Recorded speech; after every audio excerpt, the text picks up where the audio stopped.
¿Pero qué return en está los buscando? últimos 3 meses, más de Algo del 5%.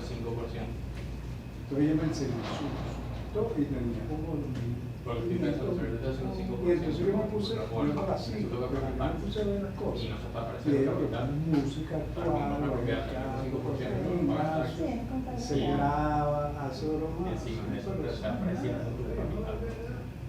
Pero si no, te Ah, pero eso se compra también No sé, yo veo, te lo aseguro. No lo compro. Como simplemente bailar, la sigue. Claro, música alegre, Claro. cosas.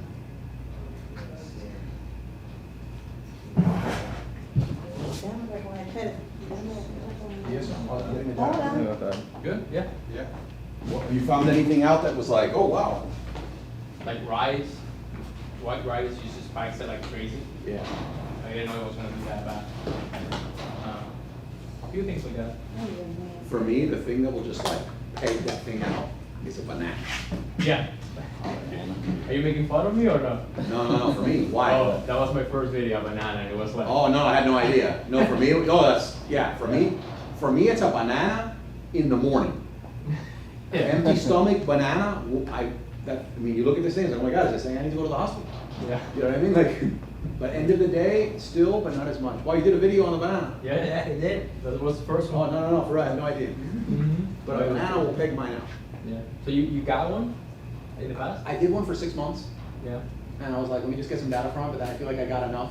I learned a little bit, I was like comparing it across different things that are unrelated, like my sleep, a lot with like Aura Ring, the Apple Watch, just trying to figure some Yeah. stuff out.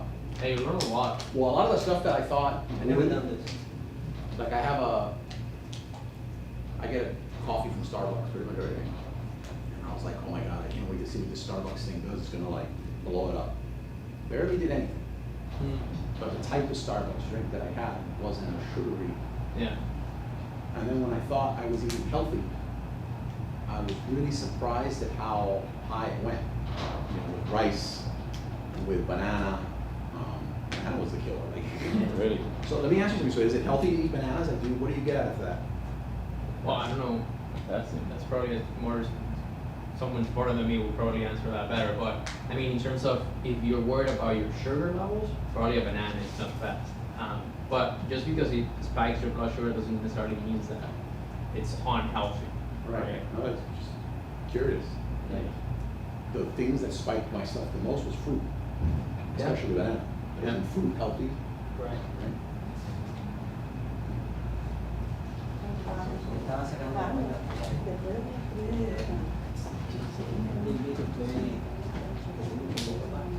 Hey, harmonized turnovers.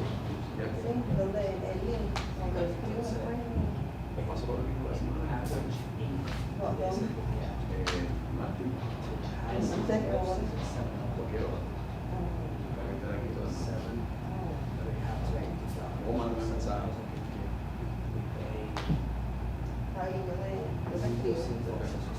Bueno, el fin de semana. 800, 900. Bye. Igual que Cris.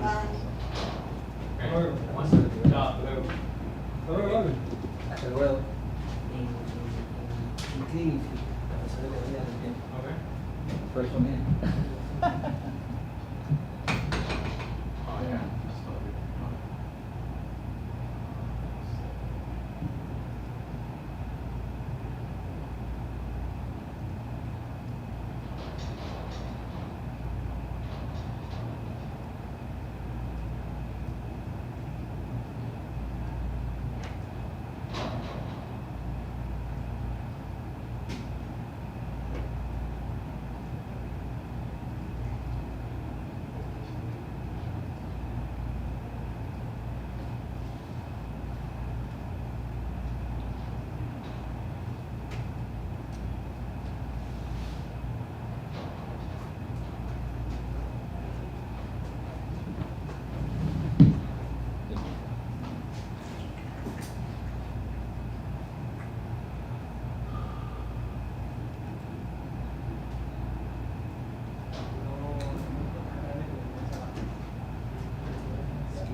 Hello.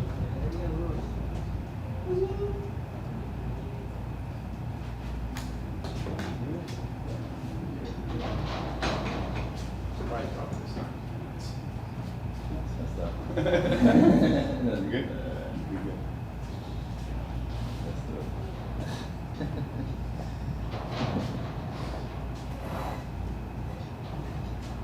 You must have went to bed before 10. I tried to go to bed before 9, and then the kids set me up to 6. They're like, Mario Kart. I'm like, okay. The kids in your life don't mean over 21. Over 19. GC drove me back to one of those classes. When, yesterday? Sí. You went yesterday? Again? Sí. Nice. You know, Carlito, you know how to do the Heimlich maneuver on my son? No. They're sitting there in the corner with their tabletas, freaked out. Like, even thinking of it now, it's still. And I'm dancing, and there's this woman who goes with her son, apparently they're regulars. Uh-huh. And all of a sudden, her daughter was in town from Atlanta. I'm dancing with her. It's towards the end of the class. When we first came into class, Carlito ran straight for the front desk, jumped up there, and somehow he knew there was mints, peppermints. Like the peppermint, I look at him, I'm like, freaked out. And then all of a sudden, the woman I'm dancing with is like, and I look, he's like, red, peppermint, swallowed it. I didn't even think that was an issue, like neither GC or I felt like a peppermint was. Right. Swallows the peppermint, and it's stuck. And he's like turning purple in front of me, so I yell for GC. She doesn't know, she's dance line. I get him like with an arm like this, and I pick him up, and I start like hitting his back. Because I'm afraid that if I put my finger down his throat, I'm going to push it further. And nothing. I get to the front door, I open the front door to the studio. Everyone's oblivious. Right. When I get to the front door, I hit him one final time, and I look at him, he just like shoots like a hard spray of like bile, vomit, or whatever, I'm not sure. And I'm gonna either lay him on the, I'm thinking I'm gonna do CPR. So I'm getting to the floor outside of the hallway. And then I'm just like, I look at the sternum, and I was gonna break him in half. Hit him once, and he was like jerking. I'm like, I don't know how hard to do that to a 6-year-old. Right. And I did it again, and fired out of his freaking throat. It fired out of his mouth so hard with so much force, it shattered, it's like splintered against the wall. And then he just started like vomiting stuff there on the floor, which I cleaned up, and Tatiana? happened to show up at the end, and she showed me where the trash was to put it. In the trash can right now, there's a thing of paper towel in it that has like the throw up from him children. We were floored. GC looked at me like, what happened? And I'm like, and she comes over, I said, and then we left like 3 minutes early. But yeah, I don't even think the people there know. Like it's really scary how quickly it went down. Right. And that, like, broad daylight, like. He wasn't alone. Yeah, he wasn't alone. And his sister was still playing the tableta. Not that she's like cold-blooded, but it was like, I don't know, it was so surreal, man. That something so serious can happen. Yeah. And See. So where's?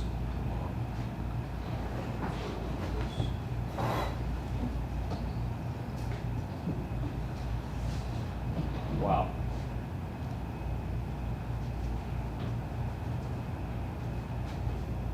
So I just started the video on the way down here. And was beginning. So, but what do you think about the storytelling? Yeah, they're great. They're great.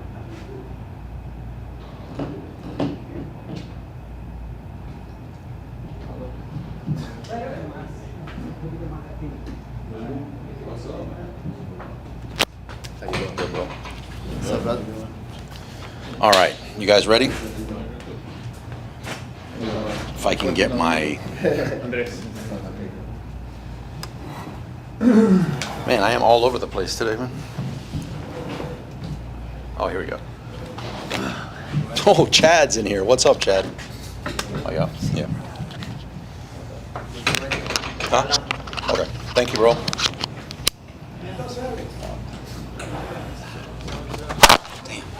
Damn. The mic just dropped. I'll bet him like blow everybody's eardrums out. Okay, we are good. Let's do it. You staying or you gotta go? All right. Got it. See you. Yep. All right, we can get rolling. It's the beginner hour, so everyone will start straggling in.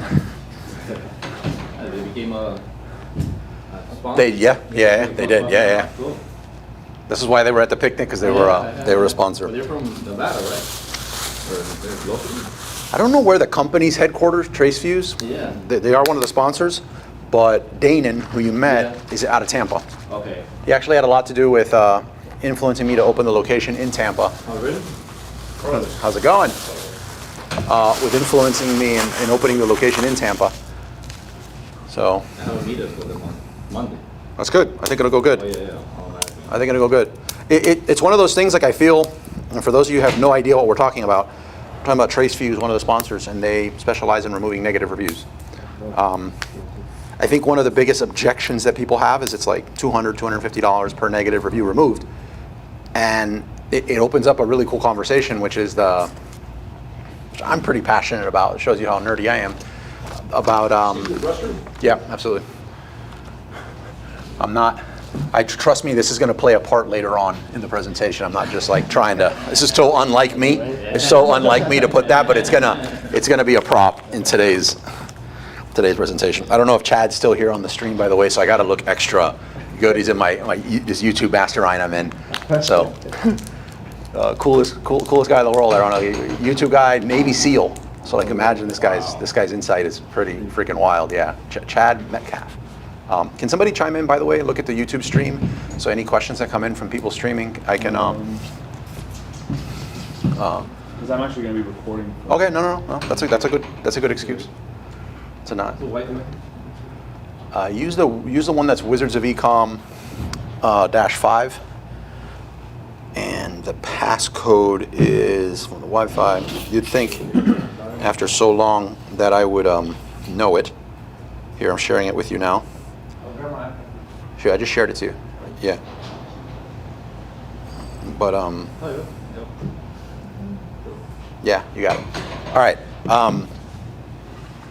So it opens up a cool conversation with the reviews, and that is, what is the cost? Obviously a negative one, but what is the cost of a negative review, and then what is the cost of a positive review? And there's some extremes that you get at with it, because when you're first starting off, the value of a positive review is so much, and a negative review is so much greater than when you're 10,000 reviews in at 5 stars, and then you get a negative review and it's like, right, so either extreme you go to, the impact of a negative review changes. But for the most part, for the life of the product, I've been able to figure out that it's not an exact science, but I've been able to figure out the cost of a positive review is $250. So you're $250 to the good. If you're thinking about like how much resources you should deploy to go out and try to get positive reviews in a white hat way, meaning they stick, they're helpful, they don't say great product, love it. You know what I mean? They say something about the product that is impactful. The value is about $250. Slightly higher when it's your first 5 reviews. Negative review though, the negative impact's $2,500. Really? So negative about $2,500. And some of the data I used to reach that, and when I came up with this, by the way, there wasn't all these softwares around, so I'm really curious if we compile a whole bunch of softwares together and a lot of the data we get, like how accurate those are. Talking to the guys at Tracefuse though, we're right, they do have those tools, and it seems like we're right next to each other, so it wound up being accurate. But obviously some of the things you're factoring in for a positive review is, how many more sales am I gonna get because I have social proof on the listing that it works, right? And the more you have, and the more that's 5 stars, the easier it becomes to convert. That's in an organic side, but on a paid ad side, you're running ads and you're paying ads. Your conversion rate is so much better now. You hemorrhage less money. So there's a lot of factors that come into play on why that makes sense. And the same principle applies to negative reviews. I discovered that, fun little aside, as other people start coming in, and who's looking at the stream, by the way? You got it. Chad said he broke $500 on the influencer. Yes, Chad broke $500. Yeah. You know, he did something, and Chad, by the way, if I start saying too much, or you don't feel like being put out there, because he's like the coolest Navy SEAL I've ever met. The only Navy SEAL I ever met, though, to be fair. But like, cool as heck, by the way. Chad, if you're able to link to your YouTube channel, put it in there. He's got some seriously inspirational stuff. Like, I think I'm his avatar, by the way. Not that I'm a Navy SEAL or anything like that. I can't do any of that. But like trying to get ahead and do better and be a great dad and all that stuff. But God, I'm rambling. That negative thing that for Yes. Oh my God. It's funny because the global rating is different from the local. So I linked my ASIN as the global rating, so it was like 4.6.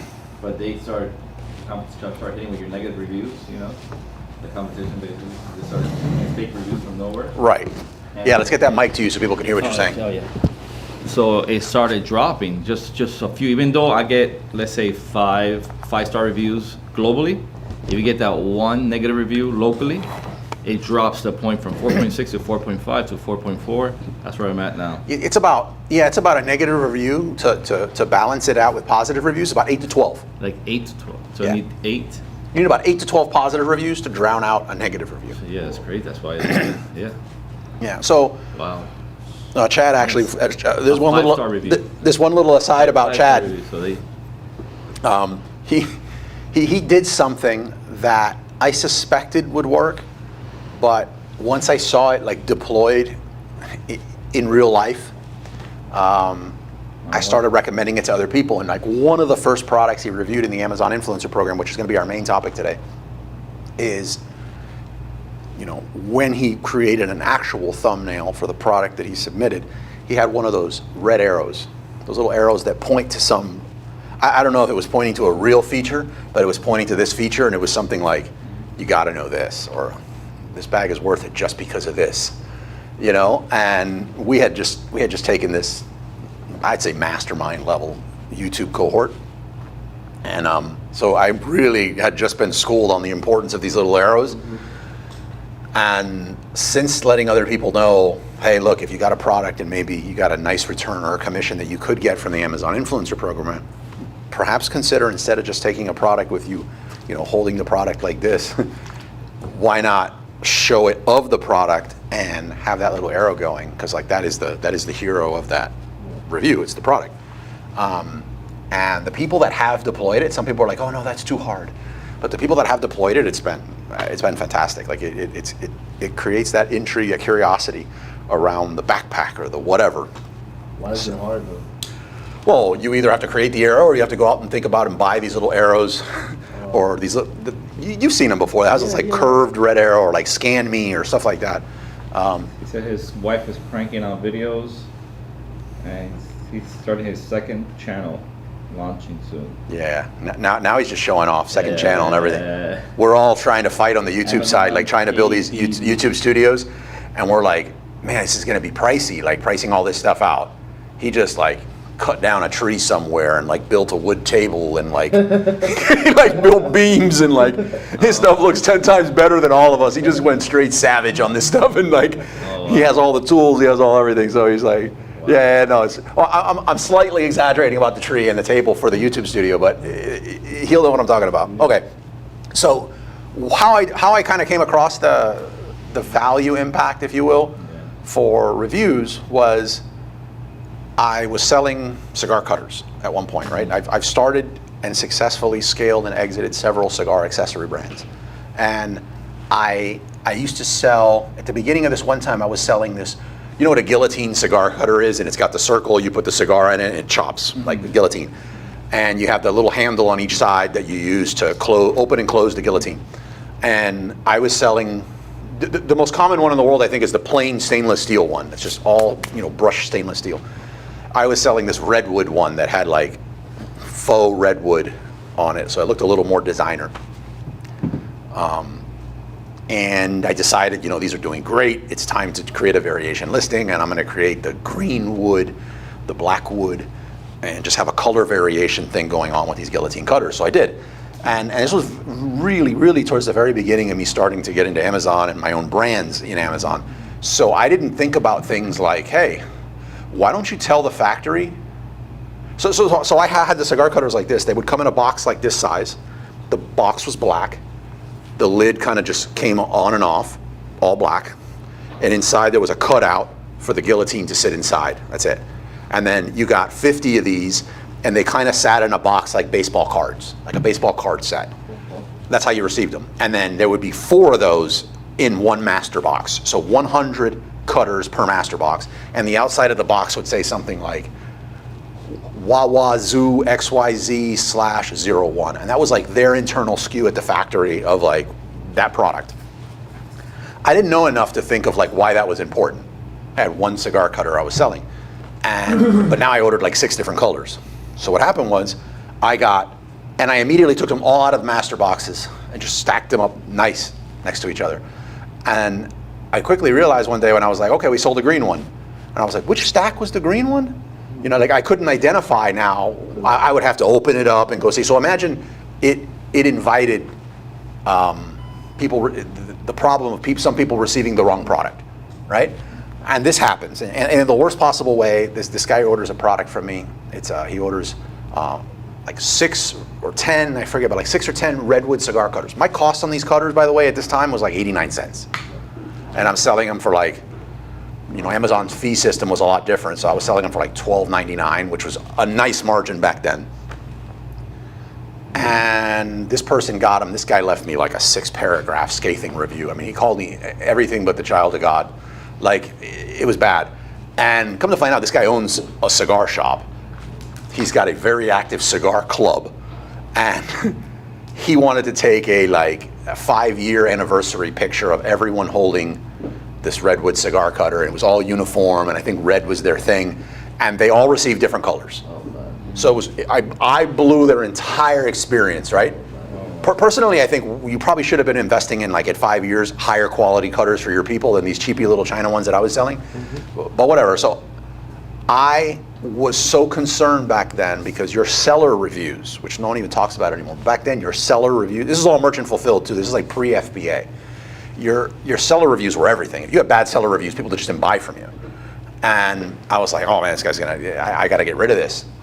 So I'm thinking, how can I get this guy to get rid of the review? And I reach out to him and I'm like, hey, as soon as I saw it, I just kind of like threw myself at the mercy of this person. And I was like, I made a mistake.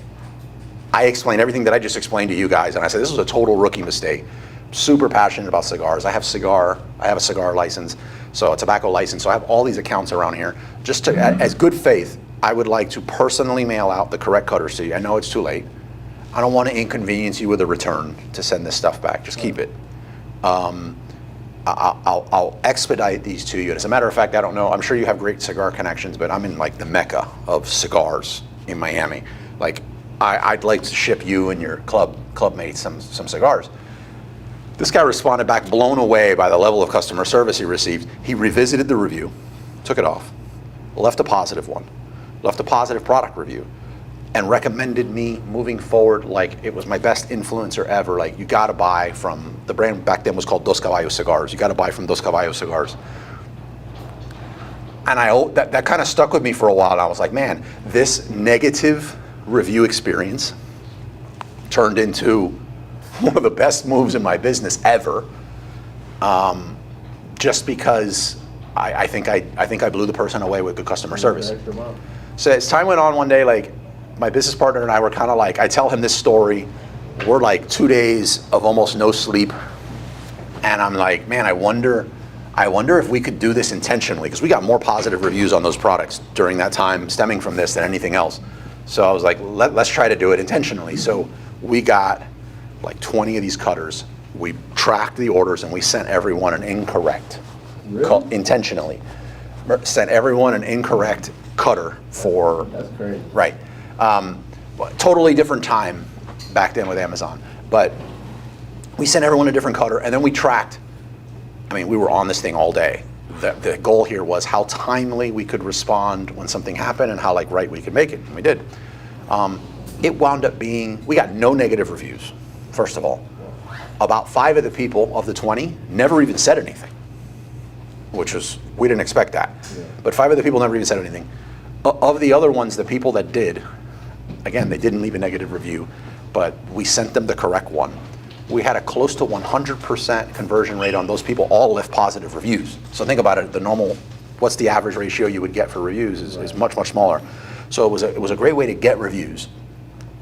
And then in the process, we would do something like, hey, we'd like to send you some like humidification packs for your humidor. Some of them said, we don't have a humidor. So we're like, look, if you want, here's a discount on this other humidor. So we upsold them in a way to where it was a very profitable transaction. But Can I, sorry to interrupt. Yeah. What was the point of sending out the incorrect color again? it was two deprived of sleep business partners that were listening to the story of what I told you before, and we're like, why don't we just try this and let's see if how great our customer service would be in addressing the problem could net us more positive reviews than if they just received the correct products to begin with. Would I do that test again now? It's risky, right? It's extraordinary. It was a totally different time back then. There wasn't things like Brand Registry. There wasn't any of that. So like I wouldn't and by the way, everything was almost merchant fulfilled back then, so it made it easier to do that. Now you'd have to incorrectly send the wrong things to FBA, so it's totally different time. But the fact of it is that if you, and now using things like on-site support, Yeah. right? The timeliness of you addressing an actual issue really impacts, what the end result of it's going to be. If it's going to be a negative review, if that negative review is going to stick, if this person becomes a repeat customer. But when we did that, tying this back to what we were talking about to begin with, when we did that, that's when we got into like, okay, so what are all the other factors here? And if we assigned a dollar value to each one of them, what would they be worth for a positive review and a negative review? And that's what we came up with. About $250 for a positive review and $2,500 negative for a negative review. Yeah. And while the positive review price changes, obviously I find an initial positive review of one of your first 5 like maybe worth $500, and the positive review actually going down in price or the value of it as you accumulate more. The negative impact of a negative review does not go down that fast. Like those stay negatively impacting you pretty heavy until you get to like, thousands of reviews and you're sitting on a 5-star rating and you get a negative. Yeah. So yeah, but about 8 to 12 positive reviews to drown out one negative review. All right. That was the longest first question opening. It affects everything. Yeah. Right. PVC affects sleep. Sleep, right? All right, let me get rid of this. So we're showing the sponsors that were up there. You guys saw the QR code for these sponsors. The QR code for all of them goes to the same page where everybody's at. New sponsor that we have officially now is Alibaba. So Volleyball. yeah. So that's pretty good. Let's get rid of this. If you're watching this on the stream, I'm going to show my screen for the majority of today's talk. I got some stuff I want to show you in the beginner hour. And in the topic of the week, this week, I'll be showing, I'll actually be showing much less on the screen during the topic of the week. So for the beginner hour though, today, we'll take some questions if anyone does have questions. There's some cool stuff I've discovered just out in the wild on Amazon that I think everybody should see or know, kind of like the direction things are going. I'm going to show you a cool product I saw. Not necessarily like this is going to be a great, product to actually sell. Like I don't think you should run out there and go do it, but kind of like my thought process of looking at this product and what I would do differently, or like what are the things I look at with an existing product if I'm like, man, that's cool, I'd like to get into this thing. We'll do that. In the spirit of Alibaba being a sponsor, I'm going to open up Alibaba and show you how to, like, little by little, we're not going to go through this Alibaba deep dive today, but I'll just pop open an older Alibaba account that's pretty dormant of mine, and we'll just poke around in there and show you some of the stuff I look at a beginner level. I'll talk about a little bit at the beginner hour today. We'll focus on that beginner side of sourcing, whether you should get a sourcing agent and like some of that stuff.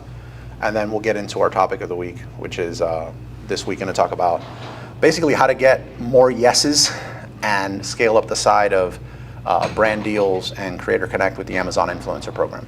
So, cool? Any questions before I switch the screen over? Let me get out of here. Let me X out of some of it. Is that rain? Yeah. Is this the tropical storm Yeah. hitting? Did the door just open by itself? Did the Oh. wind open the door? Yeah. The spirit of, hold on, let me, Halloween.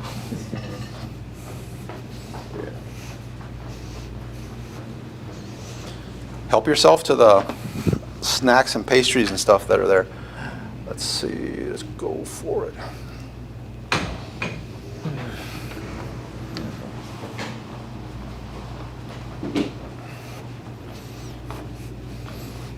Anybody watching, well, everybody watching this, if you see me talking and then all of a sudden you don't see me anymore, the power went out.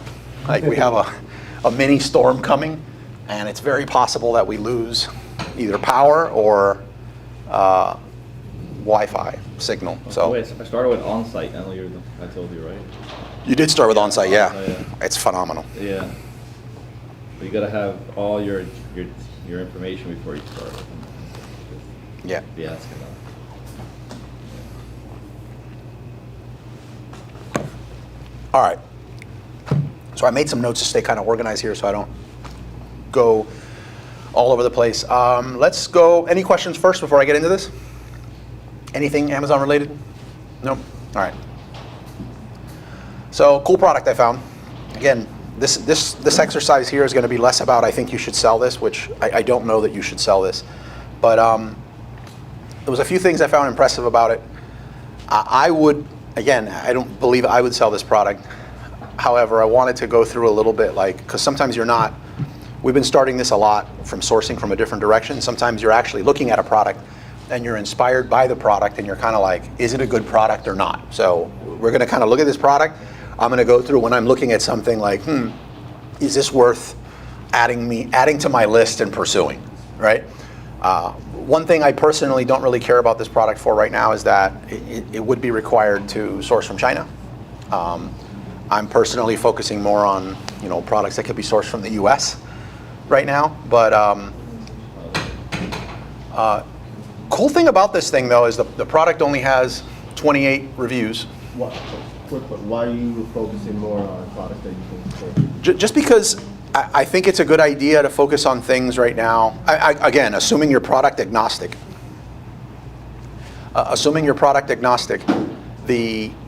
Why not pick something that has some kind of subscribe or lifetime value to the customer? Sourcing from the U.S. usually means you're looking at like supplements, which I'm not a fan, but food products and a lot of other types of consumables that lend themselves well to that. Like on Amazon, Amazon's rolling out a lot of really cool programs that will help you grow the subscription side of your business and the repeat customers. But you should also be thinking a little bit about off Amazon. And when you're thinking about off Amazon, what's the cost of getting a sale is very high. Like if you've ever tried to run a Facebook ad or an Instagram ad to send them to a one-off widget D2C product, you're going to quickly find out like how unprofitable that is for many products. But if you have a product that you could break even on or even slightly lose but or barely make a profit on that has a high lifetime value to the customer, they're going to come back and continue to buy again, and you don't need to pay to acquire that person again, then that's really going to help you in your business. So it's not that you can't find those outside of the U.S. It's just one of my favorite conferences is just PLMA and Private Label Manufacturers Association in Chicago, and that is just full of those sorts of consumables that are manufactured in the U.S. Yeah. So for this particular product, I thought it was pretty cool that it only had 28 ratings, Amazon's choice in outdoor fire pits, and sold over 100 in the last month. So I thought that was off to a good start. I initially, when I saw this, I was like, well, they must have a lot of different products and they're just targeting, themselves. But when I popped over to their storefront, they don't. They just have, this. Nothing out of this world. Right? You agree? Right. That looks delicious.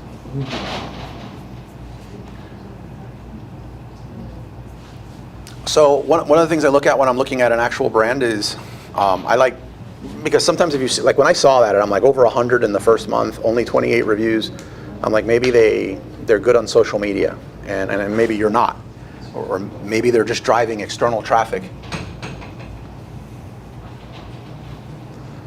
Maybe they're just driving external traffic to the listing. So I pop over to their website. I'll look. In the past, I'd use SEMrush, but I popped this in with Ahrefs. I looked at their website and I saw they don't. Like, they don't have anything in the way of really traffic or referring domains or backlinks or anything coming to their site. So this is a really good sign by itself. I mean, there could be a TikTok play, but there's a really good sign in of itself that means they are doing this just on Amazon. What was that? Which one? The doors or just? I think it's going to keep doing that because it's on. There's not a lock right there? No, that's not a lock. There is, but then when other people come in, you have to keep opening it.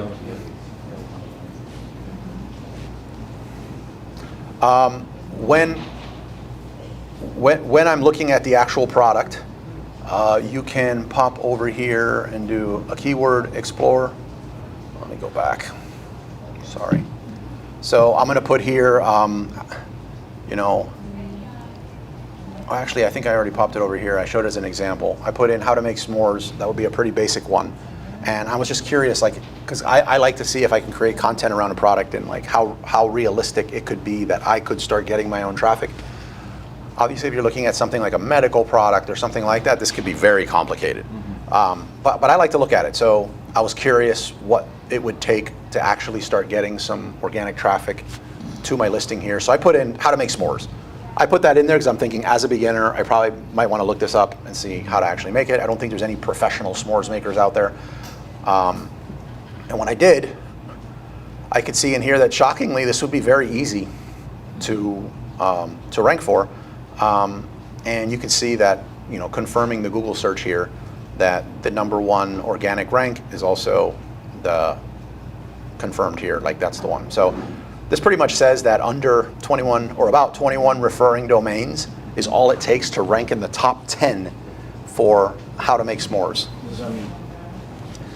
That means if you basically get, I would say 15 to 20 backlinks. Exactly. Oh, okay. Yeah. Let me ask you a question on Google rating reviews, right? Amazon runs ads on Google, but the reviews that pop up, it's Google reviews, it's not Amazon reviews. Yeah. That's true, right? That's what Yep. it works. But you can't run ads based off those reviews because No. Yeah, because it's Right. perfect, right? Yeah, you can't. You can't. But It's been my experience too. I don't think you want Google reviews because there are a lot of negatives. They're too easy to put up, and competitors will kill you. No. absolutely. No, I'm at like 4.9 in Google reviews. That's what I'm like, oh, But Like this shows 2,000. that it'd be pretty easy to do. So I know I talk a lot about have a content first approach, and a lot of people kind of glaze over on that. They're like, no, that's too hard. But using a tool like this, it actually lets you see, yeah.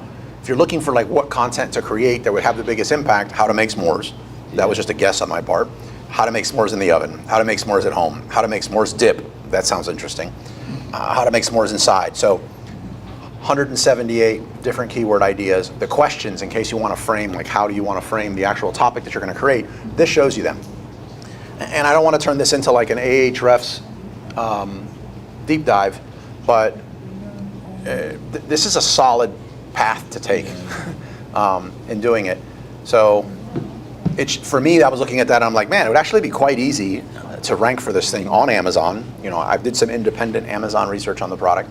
And it would also be very easy to get external traffic and cheap via Google doing this. Because if I was looking for a s'mores kit, I would probably start my search on Amazon. If I was looking for how to make s'mores, I would probably start it on Google. So ranking there for something like this would be pretty impactful. You guys with me so far? Yep. All right. And would you recommend a blogging site to then promote the product, or would you do something else, like Google rating on Google for, what would be the strategy for it?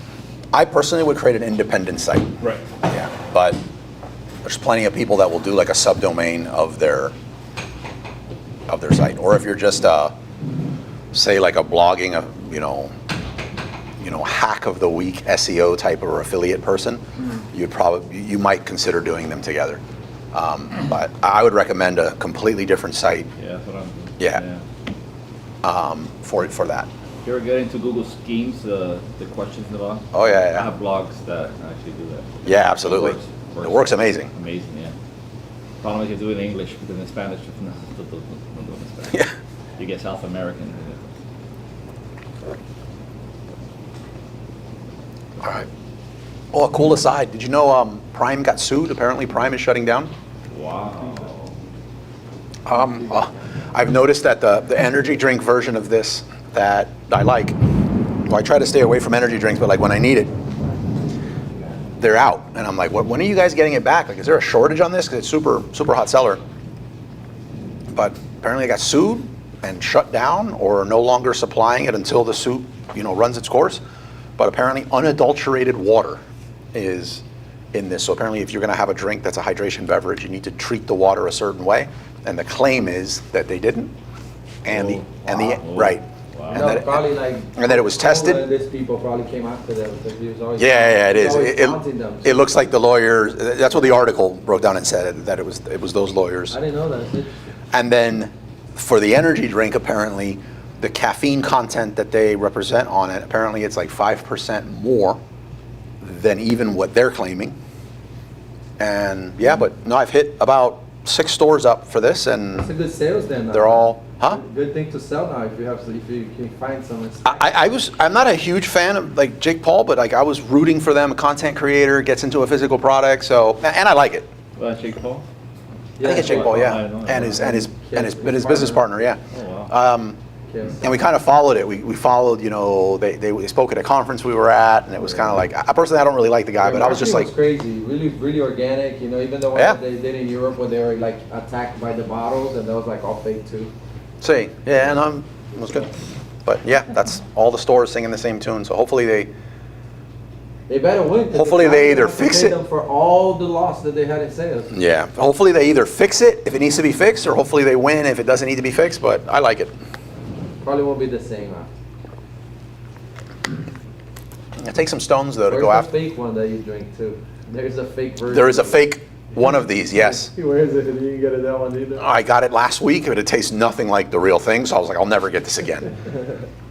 What was the candy from the ice cream trucks that was like this? What was Yeah. it? The red, white, and blue one? Yeah. Rocket, I think.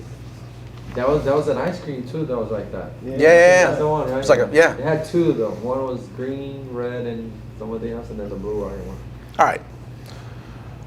What Let's. are we doing today? Huh? Co-create. I'm gonna miss that one.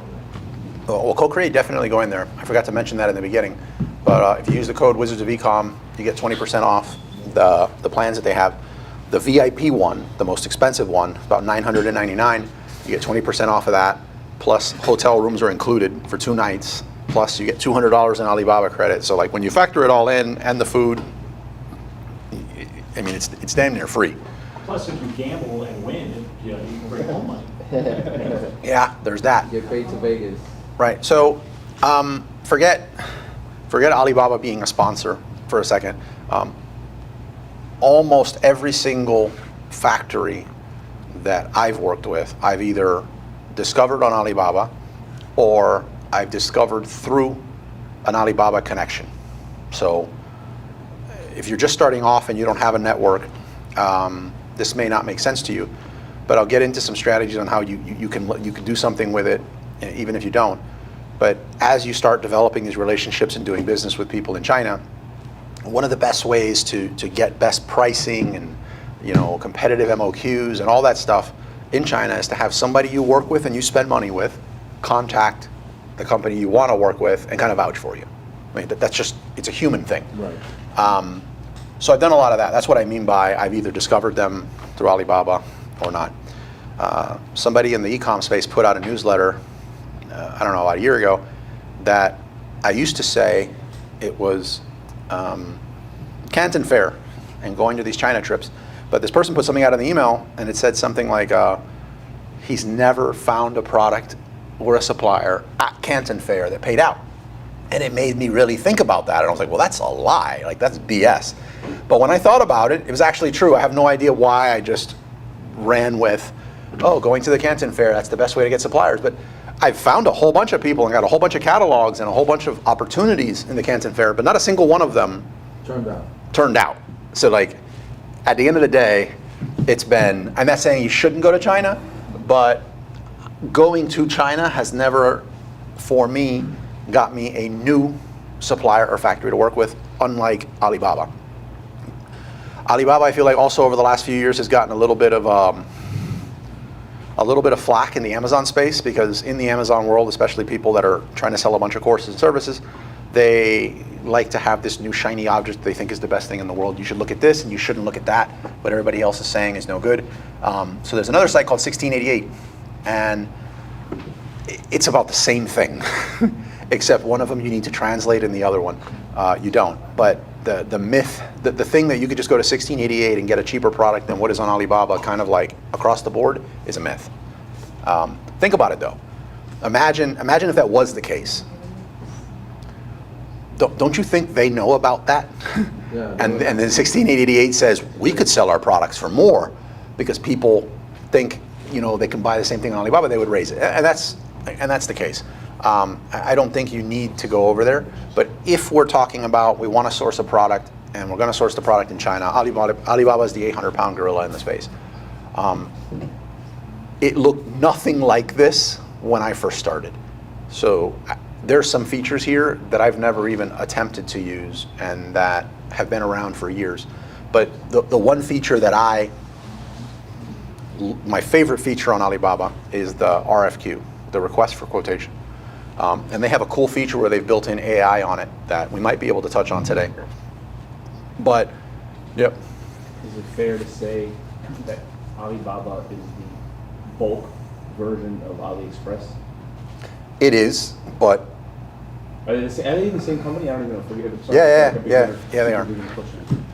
They are, but Alibaba. I think the products are different though. I mean, a long time ago, this doesn't apply anymore. That's how I started my business. I was just buying things in AliExpress, like shipped by air, small planes, didn't matter. And many times then, when I started growing, I wanted to find it in Alibaba, and you wouldn't find it. So they're related, but you don't necessarily find the same stuff on one or the other. I would add to that. I mean, I don't know if that's the case across the board, but usually the people that are on AliExpress buy from the companies that are advertised on Alibaba, or they're trading companies on AliExpress that buy from the companies on Alibaba or that you see on Alibaba, and that since they can buy a much bigger quantity, they get price breaks, and then they're able to sell them in these smaller amounts to people that want these smaller quantity buys. Like a wholesale distributor situation. Yeah, the other one, and I don't know if this is going to be a good example, but kind of like to support what Carmen said, and I guess add a little color to it, is let's just say you were looking for glow-in-the-dark dog collars. You're going to find them all over the place on AliExpress. Let's just say you couldn't find them on Alibaba. A lot of the times the reason for that is that the factories that make them, they're advertising other bigger glow-in-the-dark type products, and they're not showing an image of the glow-in-the-dark dog collar. But since somebody reached out to them asking them to make it, and they have the capacity to make it, they made it. And if Yeah. you're with somebody else's brand, Yes. you're buying the extra of somebody else's already created product, it's usually an agent. I mean, I remember back in the day, the trick was to identify who's an agent and who's a manufacturer. AliExpress, you can assume everybody's an agent. They're just resellers of the big guys. Yeah. Which is exactly what we're going to get to in a second, the difference between sourcing agents and actual factories, and like which one is good at a beginner level, right? All right, so what I did here is I just searched for a product. So, cigar humidor, and it pulls up this. So one of the things, and again, we'll do other presentations, and I'll do different little, recordings on some of these other features. But one of the things I like to look at if I'm looking at an actual factory that's here. By the way, these diamond signs and gold and all that they're all gameable. Just like you can game the badges that you have on Amazon and the reviews you have on Amazon. So I don't blindly go in just because of that. The amount of years that they're around is not gameable. So if you see, like in this case, if this company has been on the platform for 11 years, they've at least been around for a while. And if they were the fear people have is like, oh, I'm gonna get scammed if I'm working, that's the fear. And it's almost never the case. But if they've been around for this long, the likelihood of that being the case is not going to happen. But just clicking on, I think I opened it here, just in case it would take longer, but no, I didn't. So one of the things you can look at without using any software or anything else is if you click on one of these factories on Alibaba and you look, I like to look at their products. A lot of people will just say they're a factory, and in reality they're a trading company. But one of the giveaways that you're working with a factory or a trading company, or like somebody who manufactures the product or somebody that's doing trading. Give me a sec. Hi, Carlos? Yes. Okay. Give me a sec. What are you buying now, Carlos? Which product you get? It's the stand.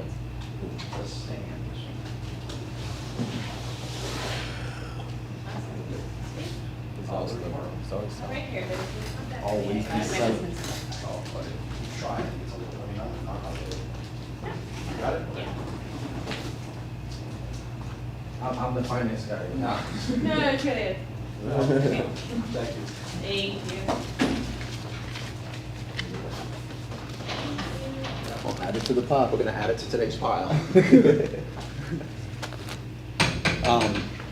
So we're at pushing 700, which we'll get to that, by the way. Like I told you guys in the beginning, I'm putting this here as a prop because it's going to tie into today.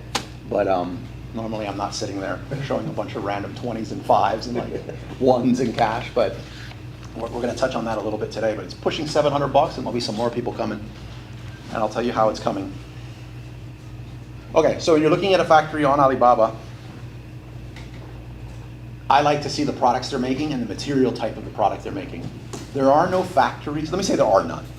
There's 99.9% chance that all factories, if they make ceramics, that's all their factory makes is ceramics. Their entire layout, the workers they have, everything, they deal with ceramics. If you see them have ceramics, glass, wood, plastic, and they have all these different things, they're not manufacturing those products. Yeah.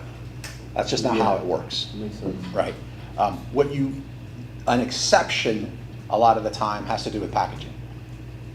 Gotcha. Right, because every single thing they make has some packaging. They need to put it in something. So they need to get some level of ability to package the products they put in. They might not be able to make the fanciest, nicest Ecom protective packaging that you want, but more and more of them are.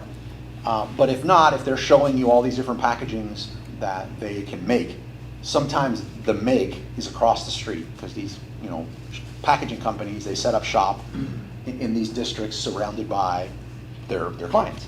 So in this case, me looking at this, I look at the products.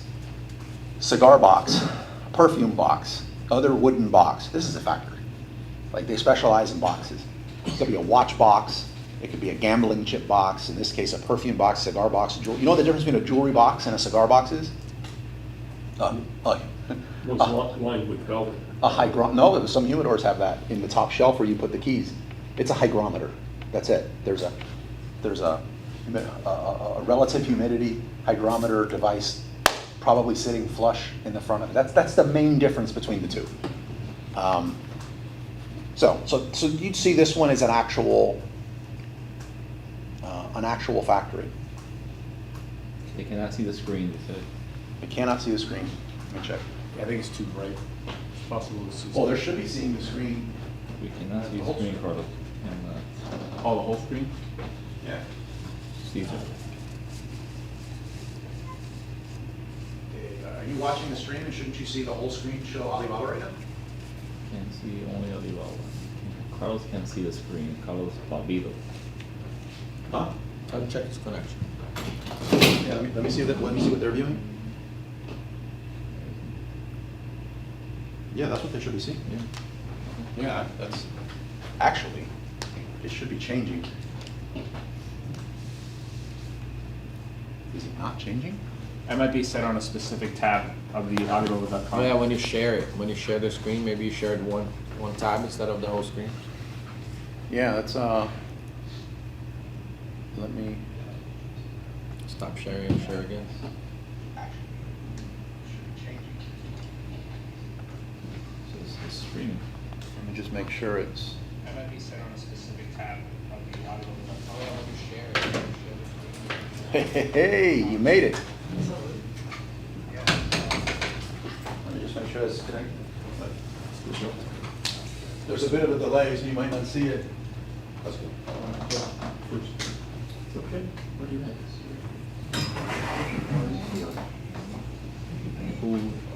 Yeah, there you Yeah, we're good. Yeah.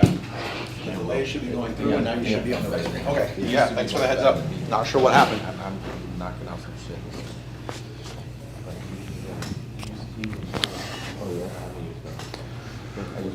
So you with me? So if you see one of these factories on the site and they show a whole bunch of different types of materials, then products made of different materials, that's a sign that they're not a manufacturer of all of them. They may be a manufacturer of one of them, but they're not a manufacturer of all of them. And if you want to be working with a factory, then that's a red flag that you should dig a little deeper.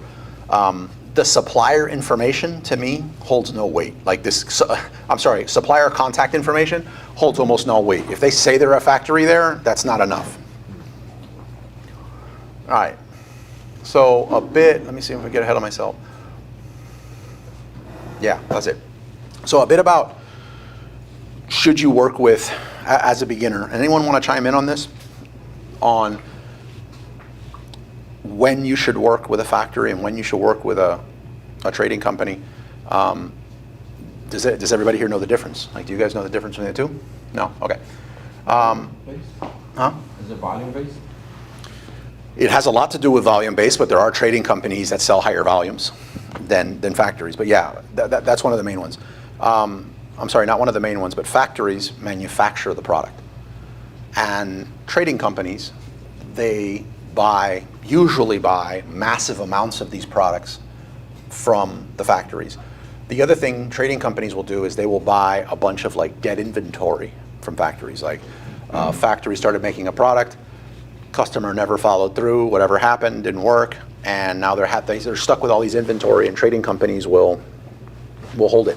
You're going to find, if you're working with someone that you contacted on Alibaba and they speak perfect English, or they're extremely professional in their replies and they're prompt and they use WhatsApp and they use all these different things, it's usually a sign that it is a trading company and not a factory, just because they specialize in marketing, in customer service and all that, whereas a factory, they're usually not specialists in marketing and business tactics and customer service. They're just specialists in making that widget.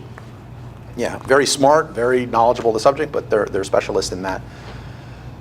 I, as an Amazon private label seller, try to always work with the actual factory.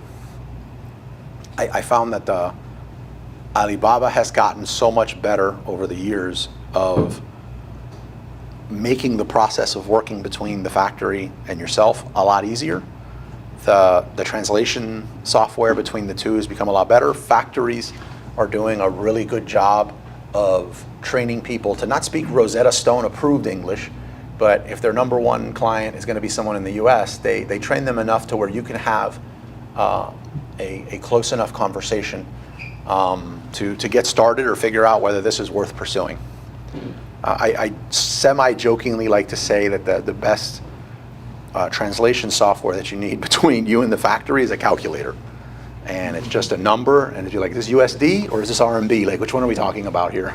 that's what you want to know. But you could point to a number and say MOQ. You could point to a number and say, like, a lot of it can be solved with a calculator. One more thing about communication. The communication is actually more than just what I just mentioned, like words and do you want to work with me. A lot of the pitfalls with communication have to do with measurements, color, and stuff like that. So your measurements, inches or centimeters, you know? Colors, if you say I want a red cigar box, there's a lot of different reds. So Alibaba's been very good at bringing in things like Pantone color charts and all these different things, so you can point to a specific like hex code of that's the red that you're talking about. So there's no mistakes. I know because I've made those mistakes on colors. We wanted this red rosewood humidor shipped once, and we were going to get like 5,000 units. It was ready to ship, and I randomly said, "Can you send me pictures of the products?" and they sent them to me, and they were like a pumpkin orange. And we needed to rapidly figure out like how to get these things. You can't just like paint them and ship them, they gotta dry. We needed to rapidly figure out like what was the actual hex code for the color that we wanted. And then since then, anytime we're talking about color, we don't just say we want it to be blue. It is like, here's the code we want. And once you do that, you never have any issues. But one of that brings up something else if you're just starting, and that is sourcing agents. I believe, well, first of all, factories don't like working with sourcing agents, right? Factories find it to be, this is their thing that they know and love, and it's a part of this process is you really want to know about them, and you're having a relationship with them and getting to know them and haggling back and forth with them on everything you need to do about your shipment. So when you introduce a sourcing agent, a lot of the times you lose a lot of the opportunity of getting better pricing. You lose a lot of it. But the reason why most people do get a sourcing agent is they don't believe they can find the product on their own, or they've reached a scale in their business that they just don't want to, they don't want to deal with that side of it. I would think it would be because of like the whole paperwork as far as like getting shipped here and stuff. Isn't that makes it a little bit easier? Well, that's a good point. A lot of people will get a sourcing agent and they'll try to get the sourcing agent to handle the shipping. It's similar to like, what would be a good example? It's similar to you get a virtual assistant and you hire them to do graphic design. Like you want them to add some infographics on a listing. And they add these infographics so consistently for you over time, you get to a spot where you're like, I need some minor video editing. Not made, just minor. So you're like, rather than go out there and find someone who specializes in video editing to do this, why don't I just ask this person? They use Adobe. Maybe they use video editing software too. So you ask this person, I need to get this done. Do you do it? Person wants more work. They say yes. So finding someone that's very specialized as a sourcing agent, usually they add the logistics just as well, I know you probably already need this, so let's just add a line item, right? And they'll add they'll add inspections, they'll add, we'll be your 3PL. They'll add all these different things that they think you might want just to increase the amount of money that they can make from you, but they're not specialists in all of them. And we're in a time right now where you should work with specialists. There's no reason why you shouldn't. They're very easy to find now. I will say one thing about sourcing agents, though. They're not all created equal. So that I'm not completely trashing sourcing agents here, even though I really do not care for them. They're not all created equal. If you have a sourcing agent who does not let you communicate, who by the way, finds the product and then takes a lifetime cut because they made that connection, don't work with that person. If you have a sourcing agent that doesn't let you communicate directly with the factory, you should run very fast from that person. If you have one that wants to make any ongoing commission, finder's fee, I don't care how they word it, moving forward on your orders, but they don't add more value after the fact, like handle the communication, even though you are in communication with the factory, avoid them. Final one would be if you're working with a major red flag is if you're working with a sourcing agent and they require you to pay them and not the actual factory you're working with, I recommend just running from them. If you have one that does all those different things on your behalf and the fee's reasonable, it's not that there can be a place for that in your company. I have a person asking that Alibaba is great, but you usually see the same products in Amazon and Alibaba. What can you do to stand out? Do you add other products together, like self? Okay, and by the way, let me know if the screen just went blank here and I don't. Yeah, it's the same here. Oh, I got a chart. It's showing this camera here. Oh, it's not showing the screen. No. Let me reconnect it. Would it be here? Yeah, it scrolls. Yeah, my screen just, I didn't have my cable in. So the question the person has is, the majority of products that are on Alibaba, they also see on Amazon. Yeah. So how to differentiate But let me know if it pops up, or I might have to do something here. I will.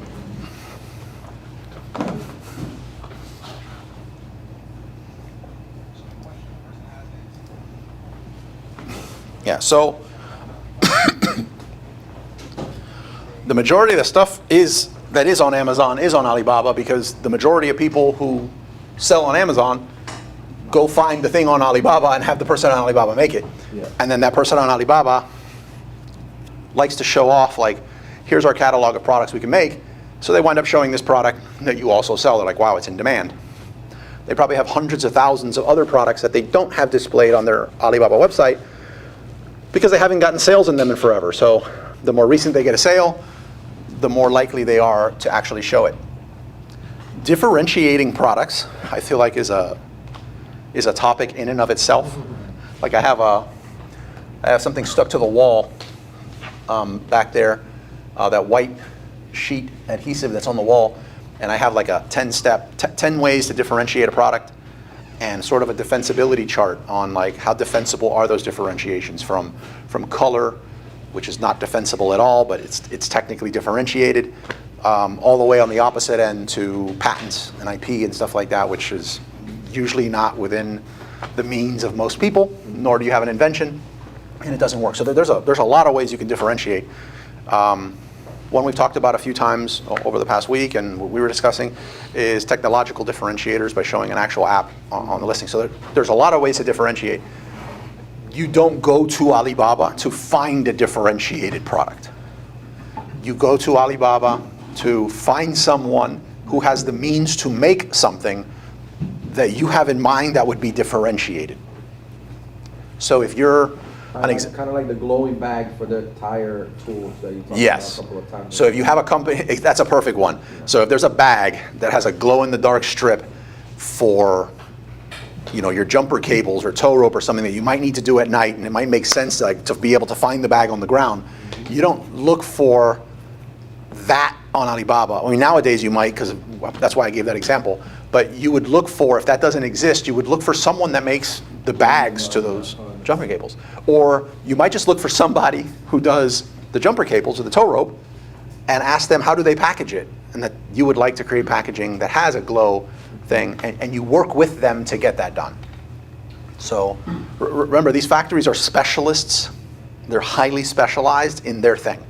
There was we had this coffee product that we wanted to make, and it was like high-grade borosilicate glass. Think of like a Pyrex measuring cup, right? We wanted to make that double-walled, and mind you, what we had in mind had a different shape to it. We didn't know how to describe that. We just showed what a double-walled coffee mug would look like, but we wanted to apply it to this. So we worked with them, explained what we wanted there. They gave us some prices on, them figuring out how to do that, because they had never done it before. But they know how to work with borosilicate glass. They know how to, do double walled. And now they created the differentiation of our idea. So that's what you had a lot of competitors out there with single wall, but you wanted to make double Correct. wall, right? So how'd it work? It did phenomenal. Yeah. So how were you able to fight that look-alike situation? You know what I mean? Because you're obviously the competitor probably out there saying, well, ours is a lot cheaper. Ours is the same. Ours, so what were the methods you used to differentiate? Well, on Amazon, the competitors don't say that because they can't. There's no platform to say it. There's no spot for them to write it. What people look at is the main image, the price, and the reviews. And if it's something that needs to be compatible with a bunch of different things, or if it's an ink you need to know that it's compatible with your specific type of printer, there's a lot of other information you might look at. But your decision is going to be based off the main image. If the main image stinks, you'll never click on it. So it's going to be the main image. And if you're looking at a whole bunch of main images in search, you're now looking at, okay, are they all what I'm looking for? Yes. You're probably now looking at price and reviews. Like that's what's going on. So you're not worried about what was on Google or Well, the majority of product searches start on Amazon. Product searches. Right. So no, if I'm just launching a product, I'm not worried about that right now. Okay. I'm worried about Amazon. Now, if everyone's selling their single-walled widget at $19.99, I'm going to sell mine at $24.99. I need to make sure that my differentiation is immediately obvious in the main image. And I wouldn't call that a blue ocean, if you will, of no competition, but you have created a different thing that is its own competitor. And you're basically saying, hey, I'm only competitive to other double-walled of those widgets. If other people pop up and they start selling them for $15, now I have some issues to overcome. Yeah. Nothing lasts forever. Do you usually go with one or two, or you have any preference of how many numbers you go to factories before you even pick one to work with? So if it's a brand new product and I'm not using, let me find this.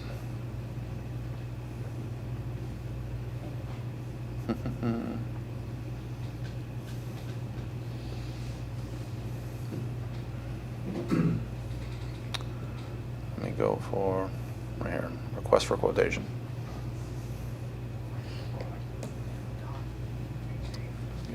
File request, get quotes now. So this is where I would go. And let's just say, here's a good example. So this is, let me go back. A friend of mine wanted to recently find some LED signs.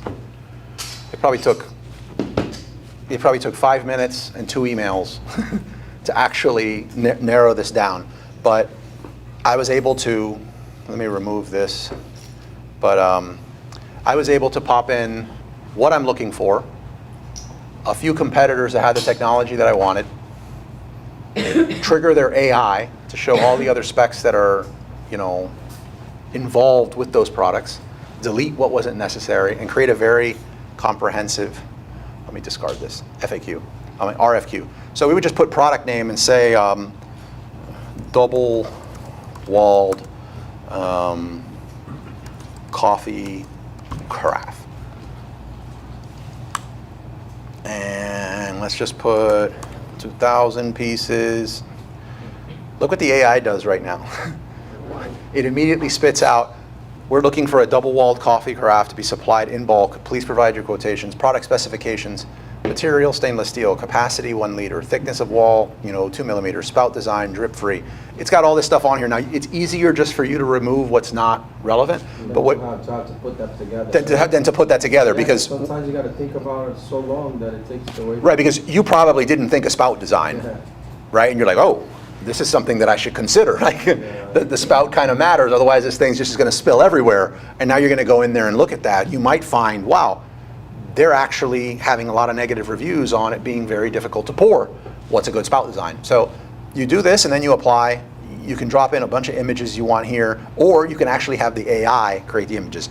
I like how the AI creates the images. I don't know what it uses to create it, but imagine like a Mid-Journey or something like that. And it shows you a lot of cool looks of this yet to be created double-walled coffee carafe, and it can give you ideas as to like, oh, I would have never thought of that, or oh my God, if that was sitting next to my competitors on Amazon, that would totally get the click. That's a good one. Yeah, really good. It's recent, huh? The AI? Yeah, it's very recent. Yeah. Now,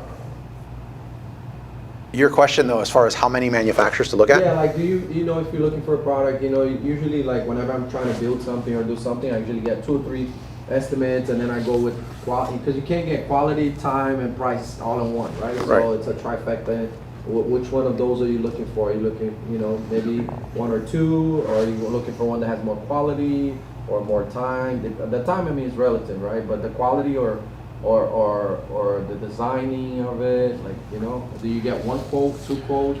So, what are you looking for when so sort of beyond the scope of this right now, and I have what I thought was an amazing YouTube video on this subject, which actually is not very good, but it's not very good in the sense of like what you want to do to succeed on YouTube, but it is good if you're just willing to and you've heard me present before, which is pretty much I've done, and I talk specifically like about how I go about doing that.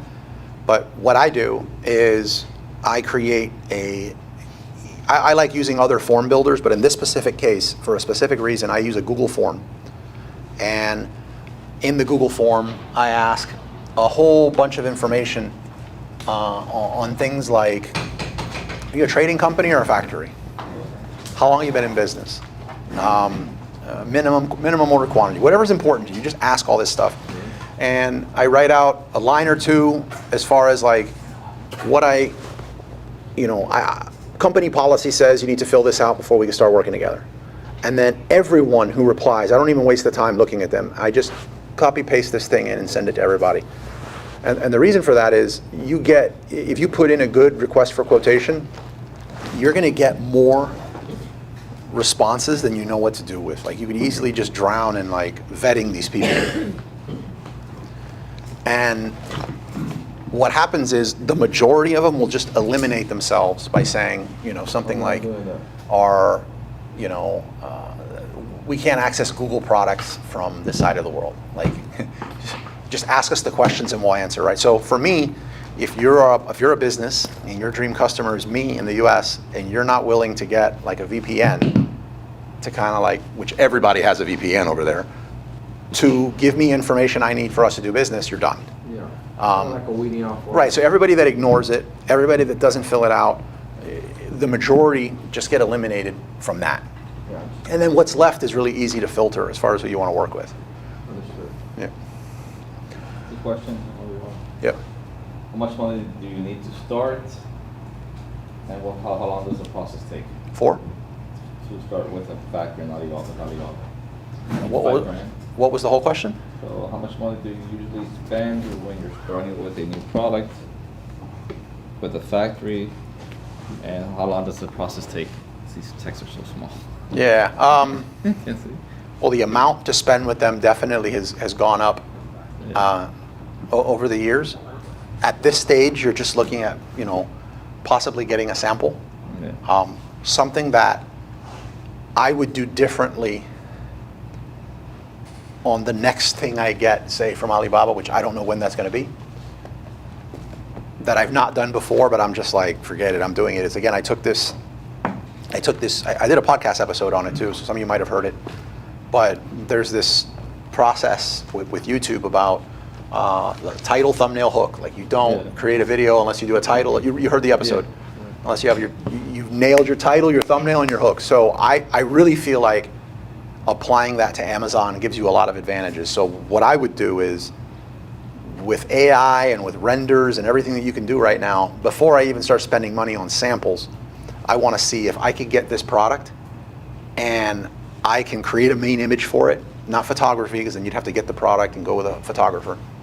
I want to see if I can create something that when my main image is sitting next to my competitors, I win like a 70-30% split. Like I'm getting 70% of the click right there. If I can do that, then we'd move forward. So I would do that differently. So at this stage, you wouldn't be spending any money, except maybe somebody that's really good at generating some ideas on with AI or some 3D renders. Yeah. I mean, if the person wants to know as far as like how much are you placing in an order, thousands. I mean, but it depends on the product. Yeah. Yeah, because they have MOQs, obviously, right? Yeah. Most of the factories have MOQs. I mean, you're gonna order some samples. You might be able to get them to give you a smaller opening order, but that's very difficult to answer. I think the safest answer I could give is thousands. Yeah. But I make a comment on MOQs. I would not approach a Chinese factory with the first word out of my mouth saying, hello, how are you? What's your MOQ? I'd be more inclined to ask them what the pricing breakpoints are. 1,000, 2,000, 5,000. That way you don't come across as like, hey, how can I work for you for the cheapest amount possible? Kind of want to walk in on a strong front saying, what are your breakpoints? If I bought 5,000, if I bought 2,000, 1,000, that's kind of what I would go with negotiating with the Chinese manufacturer. I like it.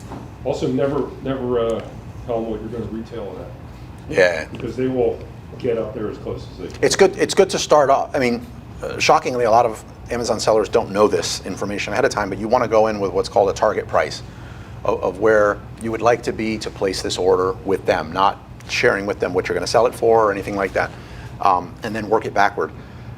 There was this coffee product we were going to order, which if you're familiar with the Chemex brand, we were going to do a bunch of stuff in there, and one of the products has this wooden choker that goes around the neck of this glass carafe, I guess it would be called.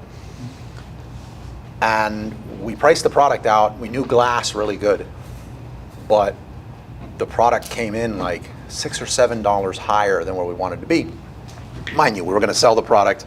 I think we were going to get the product for $9, and we were going to sell this thing for like $65. So it wasn't the end of the world, but it was a bit of a shock that it was that high. We moved forward with it. I think we actually started selling this one, and then we went back and we're just like, we got beat up really bad in the fees coming in, but just on the wood collar that we had. Because it had a wood collar, we paid an arm, leg, and a kidney in fees for this thing to come into the country. This is pre-Trump tariff, right? So we went back to the factory and we're kind of like, hey, we want to get this price down, and we need to get in this range, and we want to do something else with the collar so that we don't have to pay this high fee coming in for this product.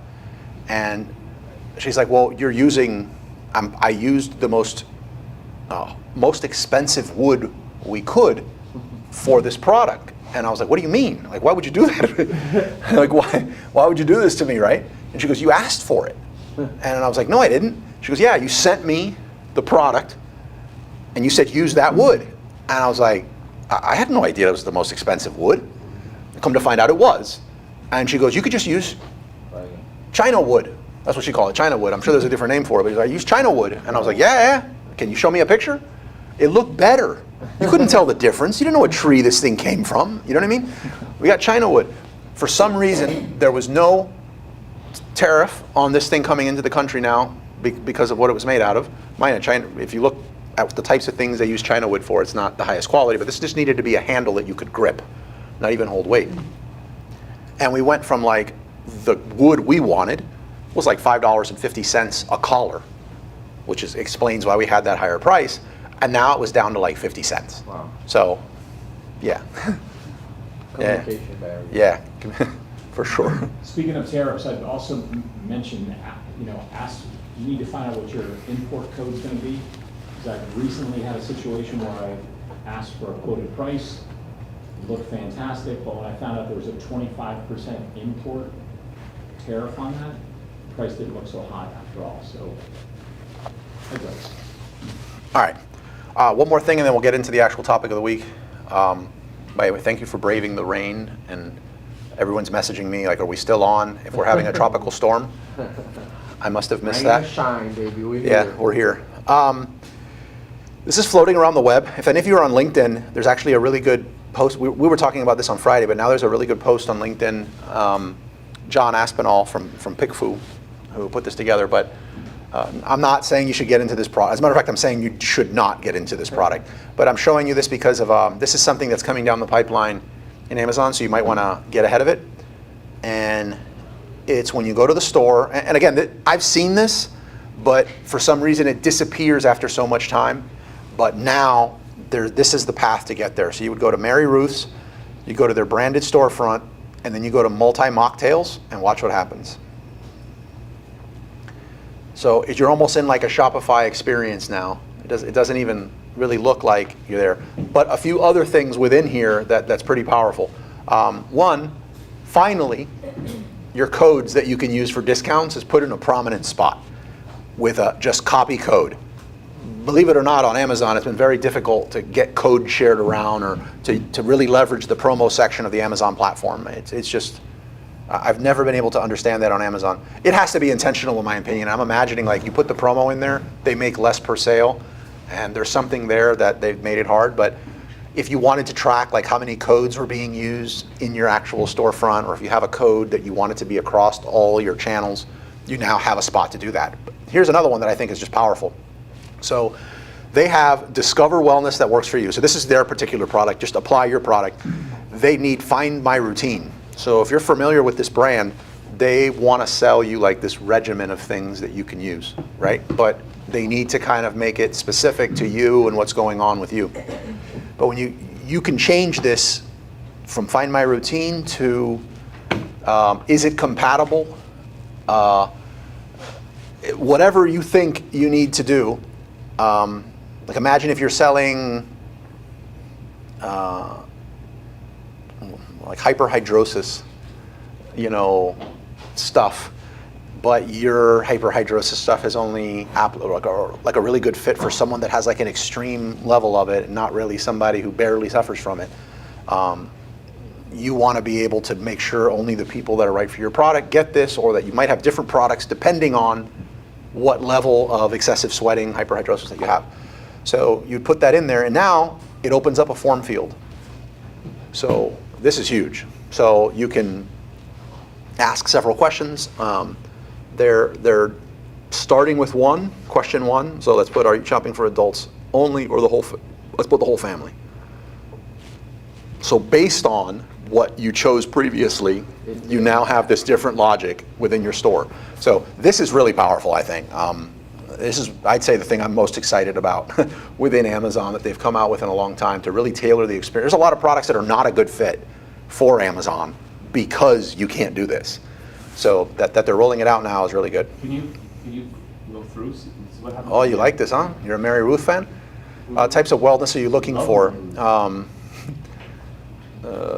Custom routine for specific goals. So somebody private labeled Mary Ruth, is that what it is? Yeah, this is private. This is their brand. Yeah. But if there was other sellers, the brand controls their storefront. So they're making the experience. They just want to make sure that the people buying are able to get. So if you have a really big catalog, or you need to create a tailored experience, this is good. The information you actually get to see. You don't tie it to a person. You don't get that data. But I feel like it may be very informative too for like the types of products you should put out, or maybe what you should emphasize on your packaging. Let's go with immunity. Get my results. And now it's showing the products that fit what I put in. That's really good. Yeah, but anyhow, you could like check. A funnel. Yeah, you could check within your sponsored brand storefront to see if you get it. It's not just huge brands that have it. I think everyone will eventually get it. There's a rumor that just like for certain A+ premium content, you got to pay for it. This might become a paid feature within your storefront. I don't know yet. All right. Any questions before we get into? When you do something like this, right, that's your own brand, do you create another Amazon store separate from, your from your wholesale products or somebody, So that's a good question. That's a really good question. So let me go back.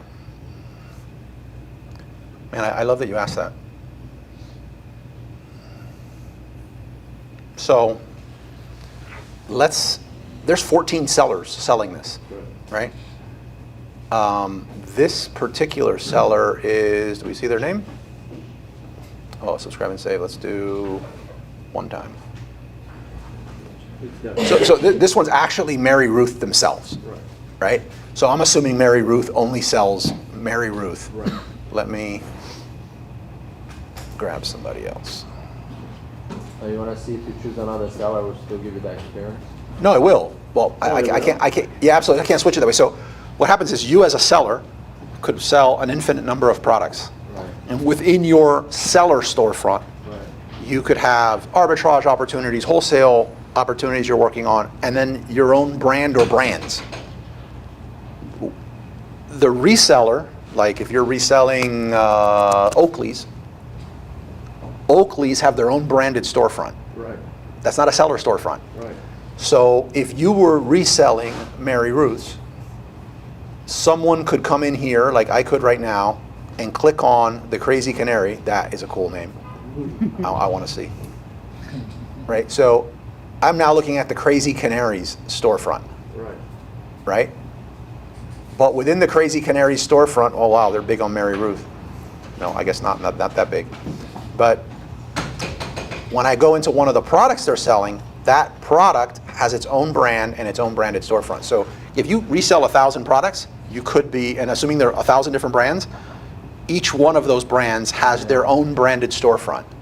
And all of them are resold by you, and I can see all your products at your seller storefront. But not when you go there, right, to the branded storefront? No, because a branded storefront would only show all the products from the brand, Right. not what the seller has.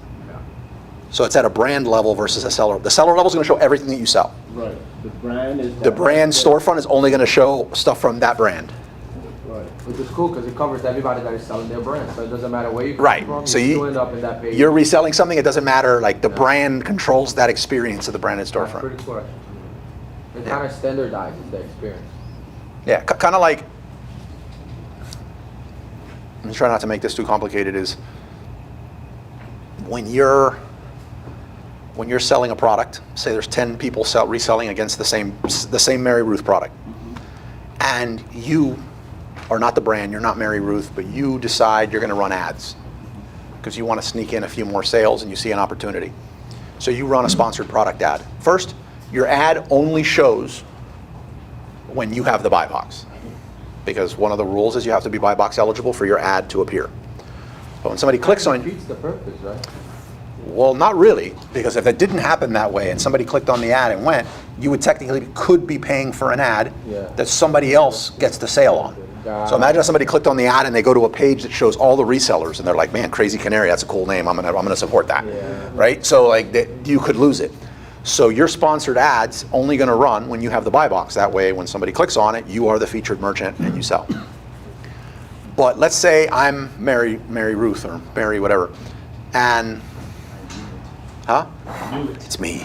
Let's say you're Mary Ruth, right? I'm Mary Ruth, and I don't want to sell on Amazon, right?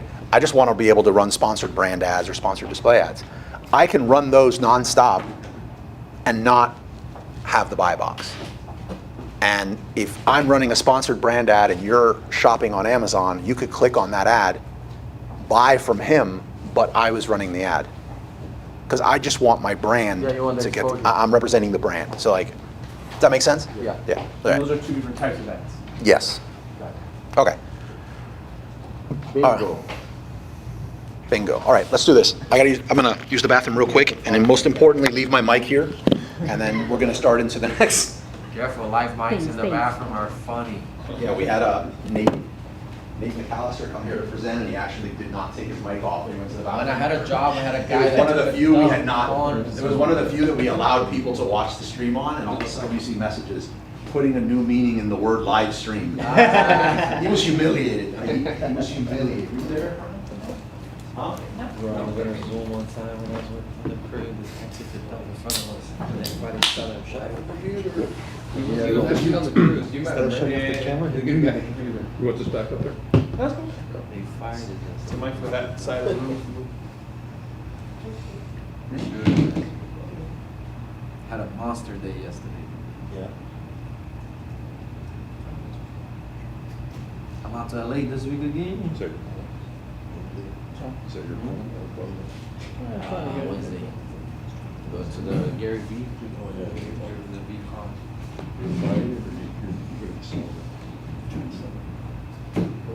I wanted to make it to this one, but it was too early. That was to this weekend. The 880 whatever they told me. That's the one you went to, right? Last time? I want to go to that one, but now only next year, huh? Yeah. There's a couple of people that I fucks with that are there, but they're mostly TikTok sellers. Yeah.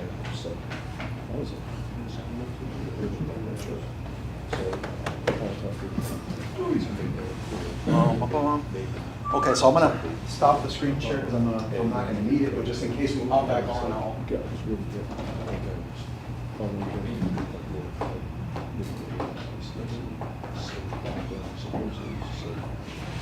Somebody's watching the questions. Any questions? I am, yeah, Thank you. there's nothing there. All right.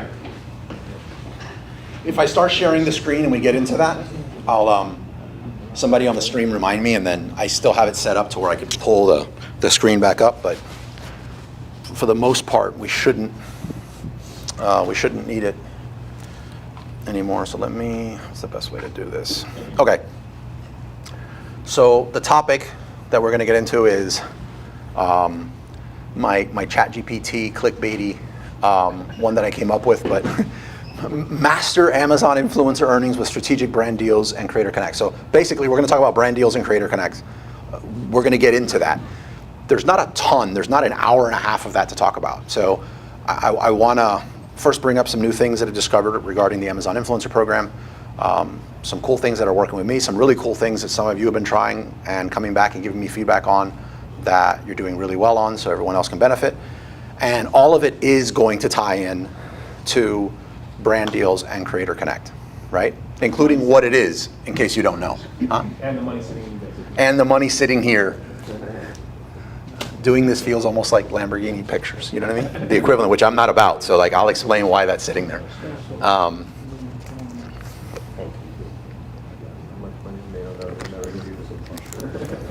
On that backpack, no. That would be nice. No, I don't think I've made, I don't think I've made that much money off a single product review so far. I don't know. But again, I made notes because I want to kind of like hit this in a chronological way that makes sense. Yeah. Otherwise, we could really ramble on this. But these boxes that are here up on the table today, this backpack, this money from sales today, which I guess pushing 700, and we should hit close to 1,000 with the other sales that'll come in today. Those are products that almost all of them are products that we got via brand deals.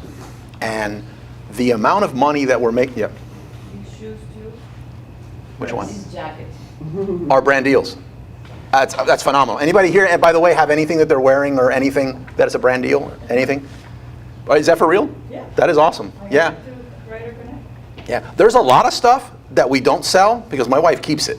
So like, and makes it look like it's just. I'm testing, yeah. You're testing for sure. You got to get like a whole bunch of feedback on it before you can leave a review.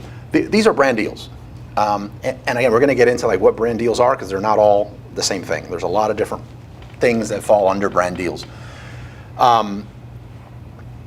We make significant, the largest revenue source or the largest income source that we have with the Amazon Influencer Program, and again, very part-time. As a matter of fact, the thing that's taking the most time in the Amazon Influencer Program for us is actually these boxes you see around here, and not the actual reviews.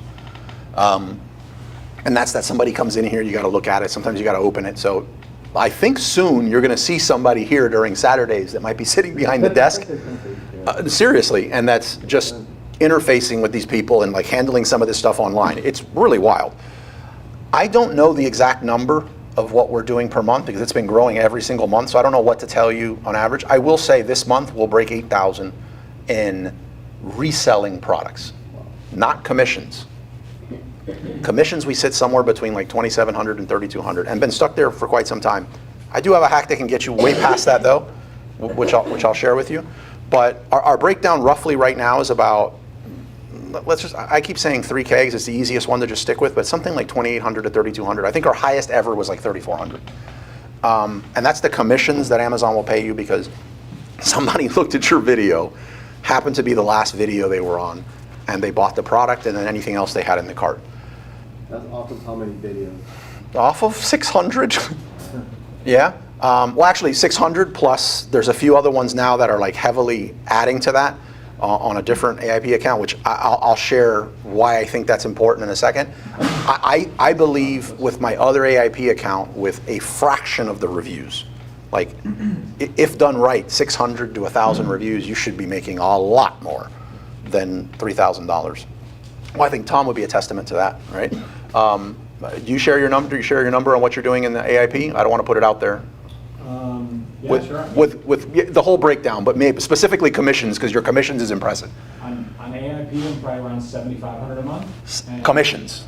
And with Creator Connections, maybe 1,100, and then with the Chinese agencies, maybe around $2,000 a month. Yeah, and I've not looked at his storefront and stuff, so like what I'm saying right now, I don't know that this is like the gospel, but what the little thing that I learned in the secondary account is I'm willing to bet that the product values of, like if you had to get an average product value, like what this thing sells for in his account, versus the average product value in ours, which, I mean, we had like 20 of them. They're like a chapstick or a sunblock, like a $15, $10 item. He was a lot more intentional about the types of products he put up there and like if that product is even able to get viewed. I bet you the dollar amount is much higher, and I'll tell you why I guess that. I would guess that in a second, but that's insane. Like, so the brand deals of people that pay us to get it, it's not consistent every month, but this month should be about 4K. Last month I think was like 2,800, 2,900. So like it's not enough to say that's how much this person's making every month. And again, we're going to really get into brand deals, but what that amount means is a brand paid us usually 50 to 75 bucks. So do the math, how many 50s go into that amount of money? 50 to 75 bucks, sometimes as high as 150, like if it's a specific tattoo that we're like, we don't know, we've touched this stove before, like this tattoo doesn't come off. Like it takes forever, this removable tattoo doesn't come off. So like we're charging a little more for this, or they want the actual rights to the video we created. Like we won't do that if the kids are in the video. But if they want one of me, my agent says no. If they want one and they want the actual rights to it, you can easily charge more. But again, I'm only sharing that to say, and if these numbers keep going up, I think I would stop sharing the numbers because I feel like it's not. I mean, what is that? 8, 12? That's 15K. You know how long I needed to be an Amazon private label seller and reseller of products before I was bringing in 15K? Like a long, long time, like many, many years, many, like all I could eat is Subway and peanut butter and jelly sandwiches before you can bring in that kind of money.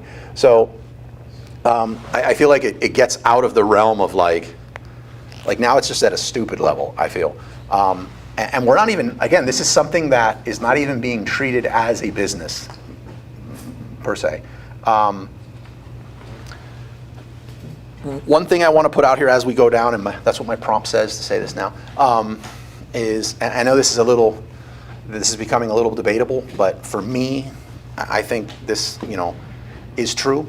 We're not influencers. If you're in the influencer program, it's a very, very, very strong likelihood that the commissions you're making are not based on like you've actually influenced something. I guess there might be like some random one like, your hair might be the same as my type of hair, and I'm like, man, I really struggle with this, and you have this particular product, and I'm like, if my hair can look like yours, like I'll give this a shot. So I feel like there's some influence there, but it's so one-off in almost everyone's account that I've seen that I don't think it makes you an influencer. It doesn't make us influencers, and that's not a bad thing. I think just knowing that, and if you believe that, accepting that, can kind of allow you to approach this a lot more strategically.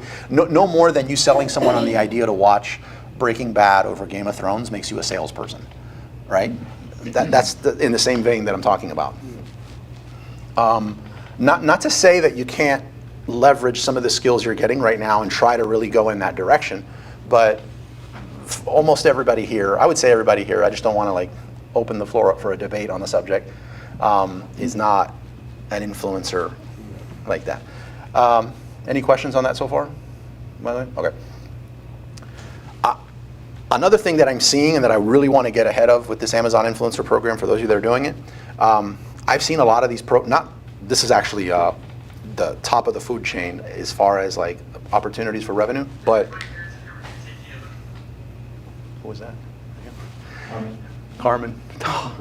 So a mistake I think you would be making right now is by thinking that this is just going to be something that's around in 3 years, right?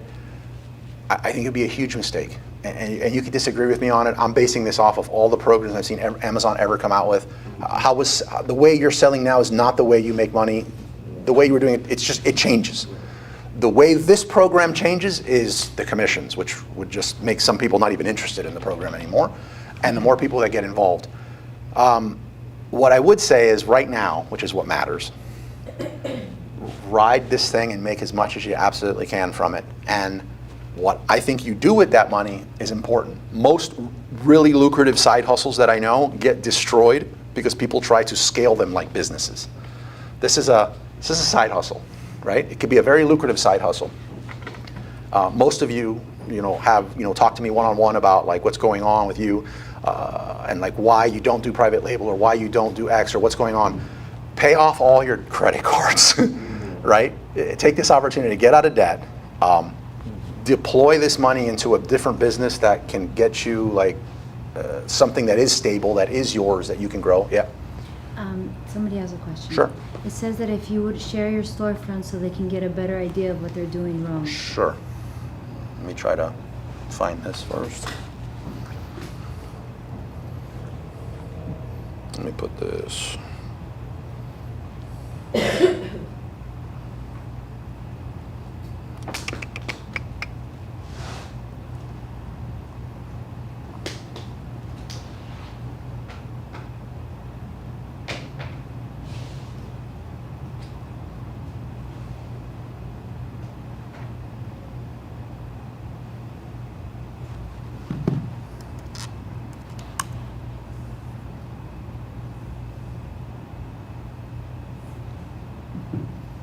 Actually, that won't work. Let's go to, what's a product? Oh, I know.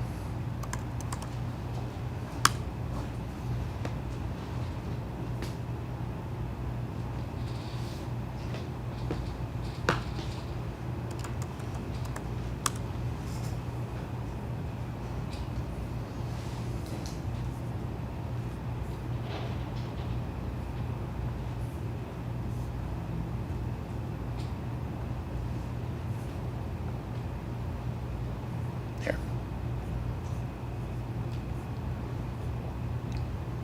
But let's continue with this and then we'll. Your dog is making you money too? Absolutely. That's not, well, no. That's not even our dog.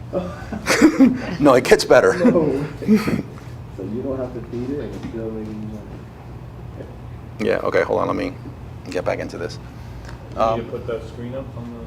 Oh, I'll pull the screen up when we circle back to that actual one.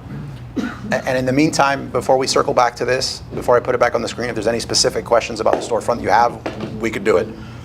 I will say. It wasn't my question, it was from the. Right, no, I'm looking at you, kind of you ask it, it's easier than me okay. staring at the camera. What I will say is that this is not my main business. If this was, I would do things like, and if my wife's listening to me, I love you, I'm not trying to get into trouble, but I would do things like thumbnails, I would do things like, there was a lot of things I would do differently. My main motivation for doing this, and doing this with my wife and getting involved in this, is that I think it's a really good opportunity for you to start doing. It's a great way to make money, and I don't want to get up here teaching you how to do something that I've never done, right? So this is more just like, so I could say, I'm involved in this, I do it, I want to be able to help you do it, and I don't want to feel like a hypocrite. If this was my business, we would have 6,000 reviews, and I would just do this nonstop, and they'd have thumbnails, and I'd be swapping them out, and I'd be doing all kind of stuff. So what I'm saying is, when we do get to this, and by the way, anybody that's here, do you mind? I want to click on a product that I brought up as an example, but some of you guys might pop up. Is it okay? You sure? Okay. All right. This is a funny one. That's my wife, by the way. And if you've ever seen any of my videos of the house, this is my recording setup. But I don't know if you guys remember when we were talking about our products not too long ago. Well, actually, I can tell you, it was probably June 22nd.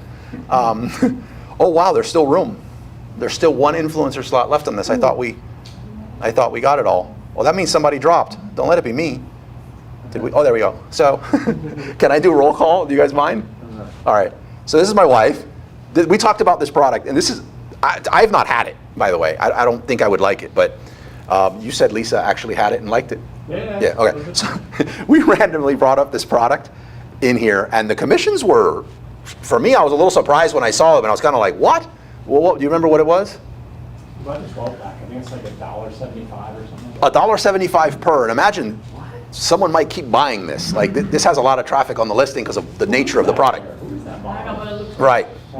So, look what happened. I didn't know they auto-played. Anybody recognize this person? Look at the AI background. You like the AI background? You like the AI background? Look at her just showing off. Right? There's a reason why I'm on top of everybody else. She's standing on a stack of books too, so that she can see over the table. No, I'm just kidding. Everybody else show us drink coffee with a view like. Can anyone identify this person?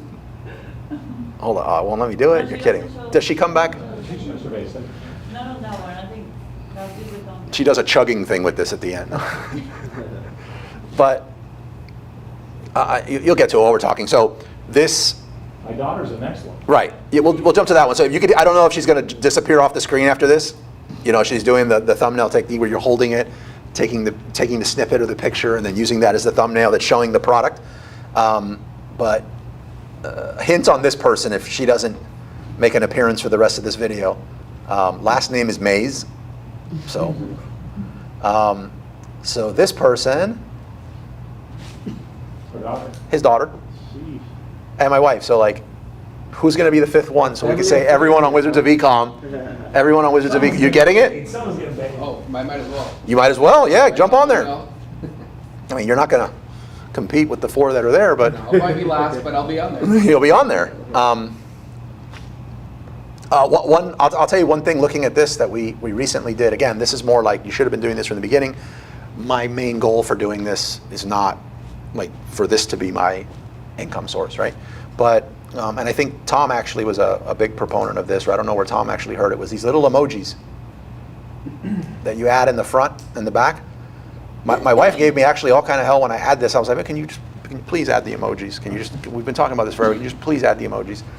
Which I could have done as well, but we add the emoji. Then she gave me a hard time because she thought our stars were too similar to Tom, you guys' stars, and I was like, I don't care if they're identical. Like, add the freaking stars. Like, if you like these stars, add them, but add emojis next to your name. They did pick up conversions.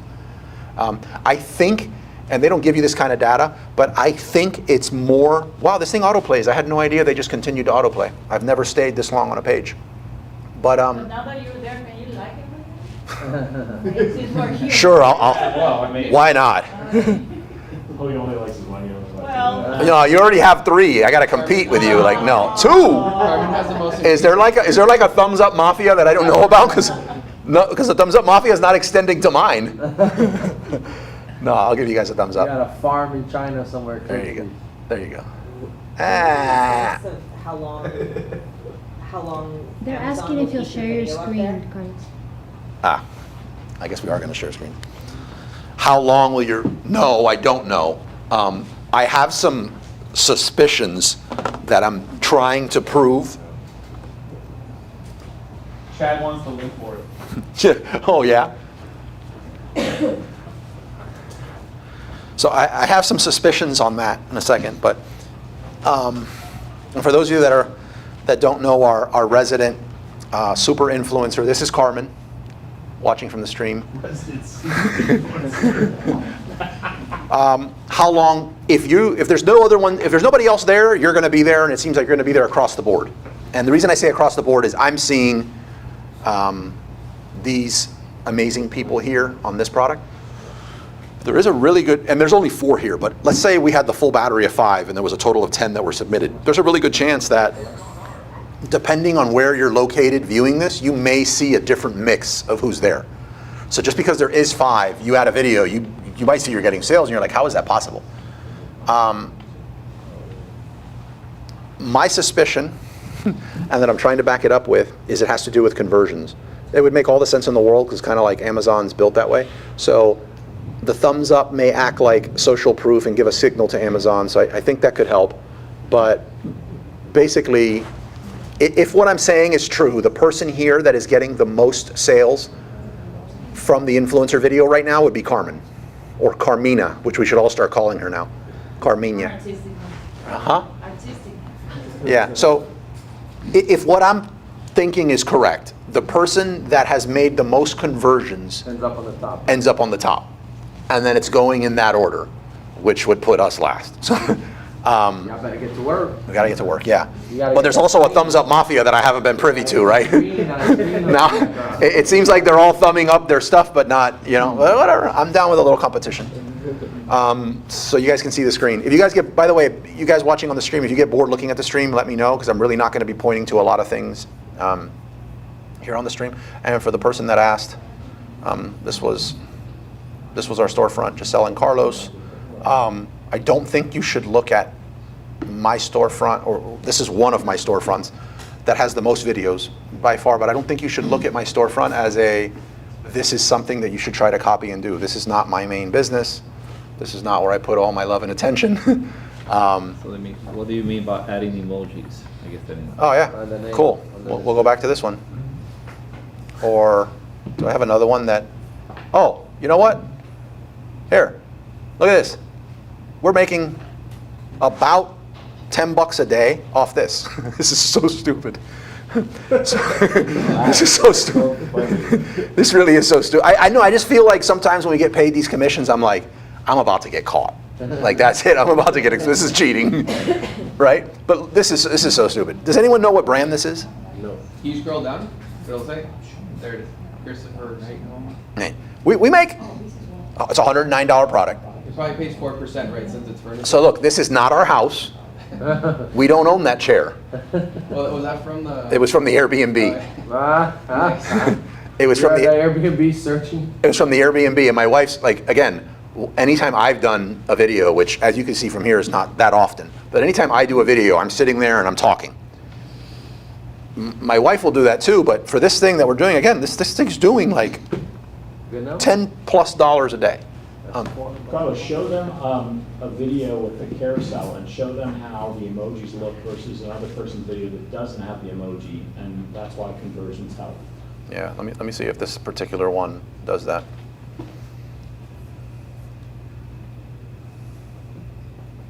Yeah, that's a good one. So look at the influencer. Well, this is a brand video showing you how to do it. But if you're looking at these influencer videos right here, and these are the only three. Which one of those gets which one gets your attention? The emoji. The emoji one. That's it. So when you're looking at it, so especially if you're the only one with the emojis, that's kind of like the one because you're thinking about, should I get this? Brand video is talking about, you know, I want to buy this. I've searched for benches. I found this bench. Like, I'm committed to buy it. I'm probably at the state of the funnel, which is like, talk me out of this. Show me something that I hate about it so I don't buy it. And you're just going to say, oh, let's just check it out. You're probably going to the one with the emoji. Yours is the longest too. The longest video, 54. Yeah, that's a good point. But anyhow, this is a random freaking thing from an Airbnb. I'm sitting there, reined in. I mean, it's like remember that week that it was like a storm hit, and it was just like horrible flooding. That's the week that we planned to go take a vacation, and I never take them in Palm Beach and at this Airbnb. So she's just running around doing videos going like this with her hand and going and all this stuff, and I'm like, what? Because I've never done one like that. And she's just basically grabbing a bunch of footage so that she could do a voiceover afterwards. Now, if you're probably thinking about going into a Lowe's and doing this, don't. That's not how that works, right? This looks like a house. But yeah, I mean, this alone is bringing us over $300. There's no high video a month. There's no high video, quality on this. I would have not reviewed it. I probably would have sat all of my recording stuff and my bathing suit on the bench so that I could do other things. She had no idea when she did this. She was just like, I'm going to grab a bunch of stuff, and later on I'm going to figure out what this is. She looked for like the brand name underneath. Yeah, so. So is that how she figured it out? She saw the brand name? Yeah, we don't do zombie reviews. I will say that I've probably looked through every single one in that particular storefront. Well, in any of them, because the other one's even more on point. Because it's a little more targeted, which I'll share. This particular one, you may find something that's like we got 5 or 6 toy dinosaurs that look identical to like 50 other brands of the same set of like T-Rex, Stegosaurus, and we don't remember the brand they were gifted. It's possible that we did a review on the one that's not that brand, but as a strategy, we don't just say, oh, there's this bench, it looks similar to this, and it looks similar to 8 of them, let's do all 8. Yeah, I think that's a mistake. Okay, again, I'm gonna move on, but if you get tired of seeing this same screen, most of what I'm gonna be talking about does not have anything to do with on the screen, just say something in the chat, and then I'll show you my ugly mug so you can stare at and at least see movement. Carlos, there's a question here. Yeah. Why not create your own channel on Instagram or YouTube, put links to Amazon, and receive the higher percent of the sales? It can be more profitable. Yeah. So I would have. I don't think there's anything wrong with that, but I guess I would say the same way why the person is probably deciding to sell on Amazon versus selling on their own Shopify site. It's kind of like what's easier. what's the easiest way to make money? This is just a lot easier. I really think you should start off just reviewing everything you got around you, or this strategy I'm going to tell you about in a second. Start by doing that, get comfortable on camera, get comfortable doing this every single day, and then start, if you really at that point want to start, making your Shopify and your social media and everything else like the main thrust of what you're doing, go for it. I think there's a place for it, which we'll touch on today with the brand deals, but not necessary right now. Unless it's part of like a greater strategy that's going on in your business. Does it feel awkward? I'm looking at you and answering it, even though you get why I'm doing it, right? Yeah, it helps. Earlier it was him. Like I was just staring at him. He's like, "Oh my God, this is not about me." For like the whole beginner hour, I was just like making eye contact with you, right? He's looking at me like, "This is awkward." But it's much easier than looking this way, because it looks like I'm looking at the camera and it's like above everyone else, and then the tendency is to do that. So thank you guys.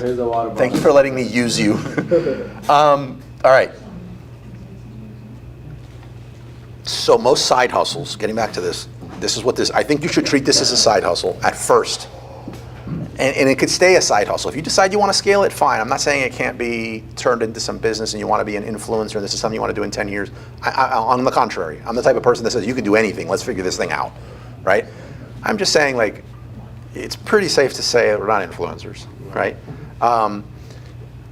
And most side hustles that I've seen get destroyed because you try to scale them like businesses instead of treating like the side hustle they are and riding it until the wheels fall off, right? I'm going to tell a quick little story so we could get into this next point, and I feel like it's important. Some of you may have heard it, but I got the Apple Vision Pros, and it's a version 1 of a new technology, and it wasn't the cheapest thing, so I get them, and they were amazing, by the way. Anybody that wants to get the Vision Pros, and you got to get size for them, you got to come back and get them. There was a huge line of people returning their Vision Pros at the Apple store in Dadeland when I went to get them. And I asked the guy who's trying to sell me on like an upgraded version of the Apple Business program. It's like, hey, I'm going to buy this. I'm locked in. I know it's version 1 and there's going to be kinks. Why is everybody returning it? Like, what do I need to know? Apple product doesn't work that good. I'm probably just going to eat this. But if you make me make a line and return something, like, we're done. Like, I might just not like Apple anymore. Like, I just don't like doing that. Like, don't make me do that. Tell me what's up. And he just says, no, they're great. Those are influencers, not Amazon influencers. Those are just influencers. And I was like, what do you mean? And he goes, yeah. Every time we have a new product comes out, they come in, they buy it, and they come back and return it in the window. And they just want to do content, on the thing, and they return it. And I'm like, and you're aware of this? Fake flex. Yeah, I'm like, are you aware of this? But it's funny you say that, fake flex, right? That's kind of what I felt. And I'm like, I really hope that, what's the guy's name? MKBHD, if you follow him for like tech reviews and stuff like that on YouTube. And I'm like, I would kind of like go down, my opinion of him would go down a little bit if I thought that that's what he was doing and it wasn't like Samsung or Apple actually sending it to him. But I just filed that away as kind of like, wow, I had no idea that the brand knows about it. And then, is the brand making more money because there is more content out there and that's why they don't care? Right. So I just left it alone. Fast forward now to the Amazon Influencer Program. I created my first course on the Amazon Influencer Program, and it's kind of like constantly second guessing everything I do. Like, this is going to be bad quality. I'm going to get laughed at for putting this out. And it's like, it's such a stressful thing. It's almost like launching a brand new product in Q4, creating a course for the first time, right? But I put this thing out, and I'm like, one of the things I'd like to create content for on the course is the how to sell using Amazon Live Video, which is phenomenal, by the way. And I've done a lot of it, but I'm like, let me reach out to some of my friends that I used to compare notes with in Amazon Live Video, and let me see what's new that I'm not aware of, so that if I'm going to create a course, I'm not creating a course that's outdated. And we start talking, and then I'm like, hey, have you heard of the Amazon Influencer Program on the product side? Because remember, Amazon Live Video is also in the Amazon Influencer Program. It's just more intimidating than just recording something, so a lot of people don't do it.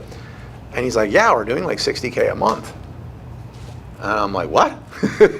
Like, that's not the norm, hearing those kind of numbers. I had recently spoke to somebody else too, telling me also, I think it was like, again, like $40,000, $50,000 a month. And I'm like, that's insane. And I'm like, like the biggest problem I hear most people talking about is they're struggling to find consistent amounts of product. It's kind of like we're waiting for brands to send us stuff, or we're going out to go find stuff. We've exhausted the things we have around the house. And I'm like, where do you get the products? And he goes, well, brands send me some, and then I go buy the others. I'm like, how do you keep track of what you buy and that you've made enough profit to kind of justify that you paid for this product? Like, are you spending $100 to make $25 in commissions? You know, you're out $75 and you got a product sitting in your house. So he's like, no, I return it. Welcome to America. So I'm like, there's no way. So I had shared it with some people in the group, and I think the only reason I didn't come out and just share openly with everyone initially is I still kind of feel, so I'm going to preface this, I still kind of feel like it's a little, what was the word you said when I talked about if MKBHD? Fake flex. Fake flex, right? I feel like there's like probably an element of fake flex in there. It's also not like in the spirit of terms of service. So there's a lot of stuff that doesn't make sense. And I try to keep this group all white hat. However, I kept thinking, if I was attending a beginner hour on a Saturday and I was in my stage of where I was the hungriest just starting off on Amazon, would I do this? Yeah. And it's absolutely. It's unethical, but it's not illegal. Right, so I would do it. And my reason for thinking it's a fake flex, in reality, I'm not an influencer. Yeah. Real influencers do this. This is what they do. Who am I to change the rules on them? This is what real influencers do. So I was like, okay. So my wife and I went out and we actually bought some products. And I'm calling it now, as I'm about to put it into the course and probably do a little bit of content around it, called tips. So, you know, just tactical influencer product sourcing, right? So I wanted to give it an acronym, right? So tips. So just more, instead of just using the software on your Amazon account to look in there and say, oh, that's a green, that's an opportunity. No. So far now, every single person I know that's putting up big numbers has done some amount of this, right? So if you're just starting off and if you're hungry and if you have a bunch of credit card debt, or you're stuck and you want to get into private label and create this brand that you have an idea on, but you're like, I don't have the capital to do it. I cannot emphasize enough how much I would be doing this if I was in your shoes doing it, all right? So, and it really just involves, you know, looking on Amazon, seeing a product, you know, we'll pick humidification, scooters, I don't care what you pick. And then just, when you're on Amazon, I'll just use,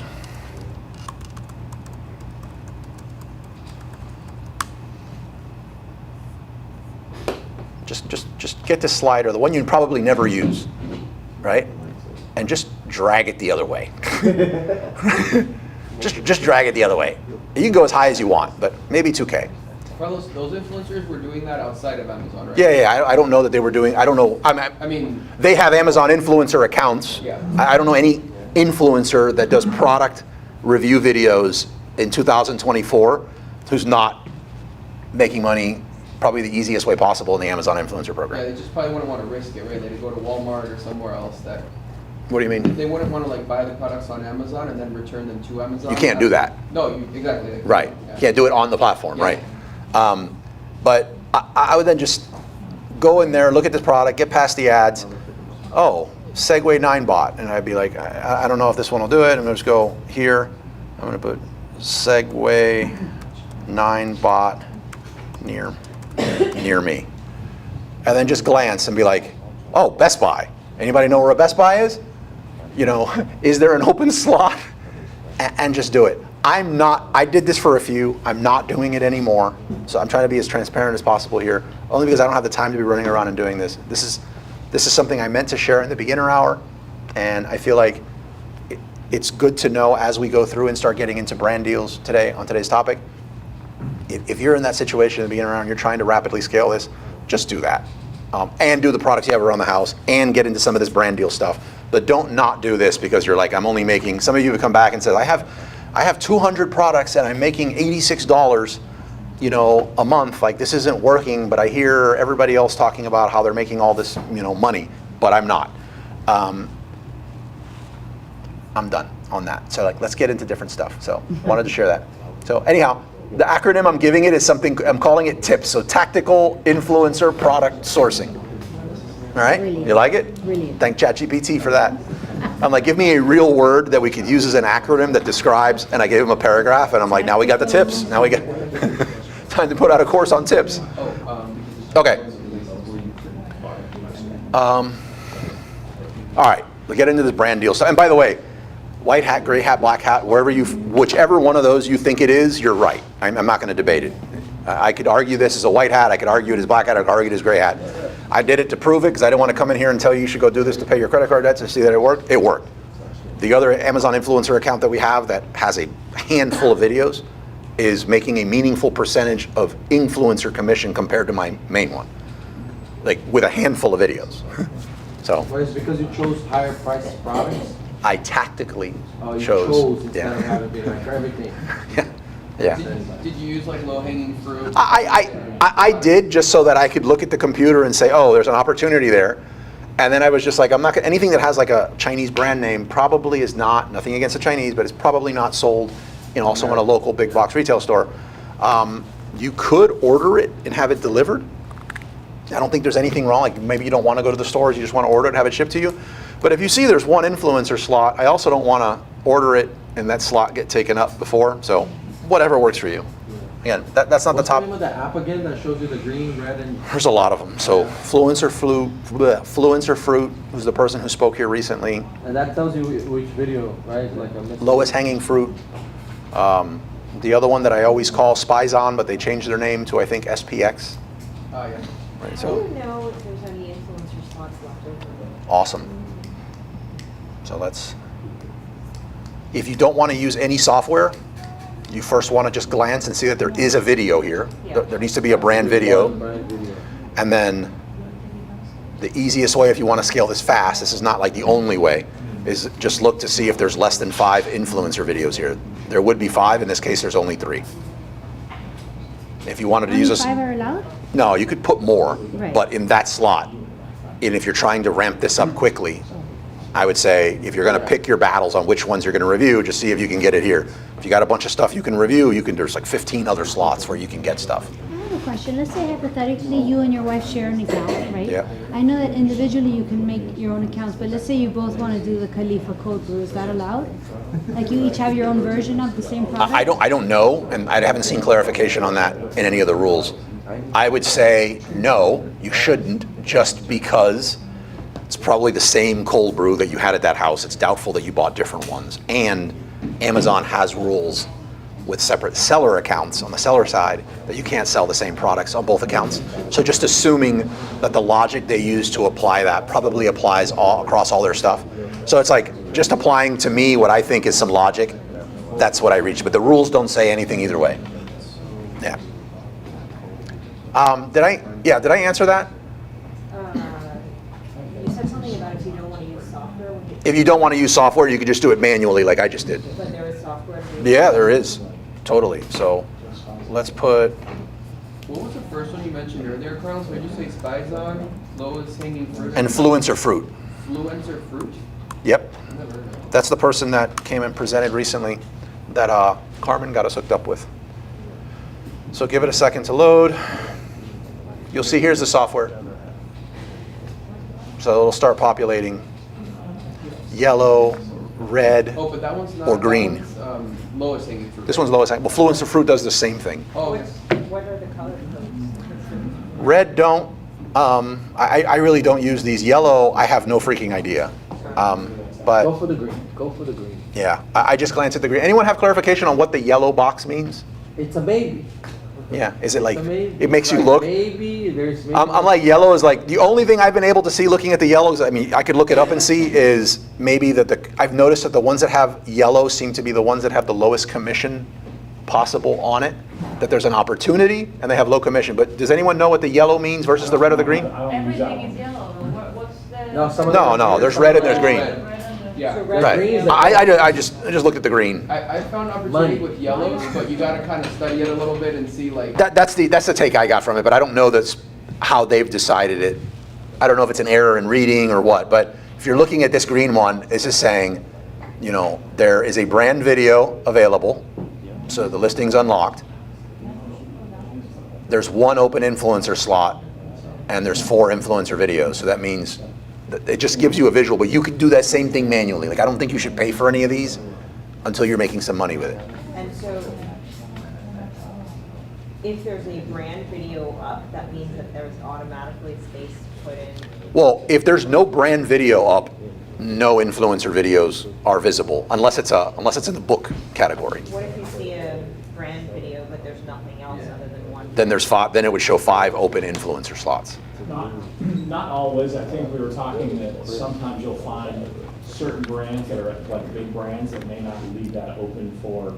They have a vendor central block. Yeah, like a vendor central that'll have bigger brands. It's just like maybe an Apple will say, you know what, I don't want Tom's mug on my, on the content, so they block it. Yeah. Cool. All right. Cool, all right. There's also Orange. I've seen Orange, like I just saw it now. I have a different tool that sometimes pops up on Orange, and I just have not, again, I really don't use these tools for finding products. I put them on here just so that we could easily look at it here. I find them obnoxious, and they get in the way of my searching to actually buy stuff on Amazon. But I deactivate the plugin. The same thing happens to me. Like while I'm shopping, if not, it's dragging these things. yeah. Yeah. All right. Okay. So brand deals and Creator Connect. Who here has access to Creator Connect? I know not everybody does, so I don't want to spend. You got access to it from the seller and influencer side? Seller. Who here has access to Creator Connect from the influencer side? Yeah, okay. So we'll talk more about that brand. It's about the same thing. There's a question. Yeah. I agree with LED. Can you expand on that, Carlos? Using Instagram or Facebook or another social media and sharing associate links to the product, can that be something profitable to pursue?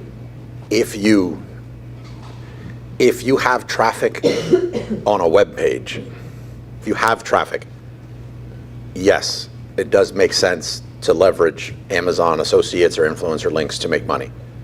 Most people do not have a web asset that has a lot of traffic coming to it. You have to pay for that, or you have to earn it. And that, if you're starting from nothing, it is not an easy thing to do. What makes this program so appealing is that you don't need that traffic. It's already there. People that are already on Amazon have it. So but yeah, absolutely. If you want to or already have traffic going to a web page, and then you want to put that link there, and you want to even attach your brand referral bonus if you want instead, and then have it run through, sure, you double dip. You can kind of like do a reverse TikTok on it. You can pay influencers to do a video of whatever it is that you're on, and then link them to that product. Once it sells, you get paid too, right? Yeah, on the TikTok side, apparently it's even more lucrative than the Amazon influencer program side of things. I have not been able to crack that code, like not even close.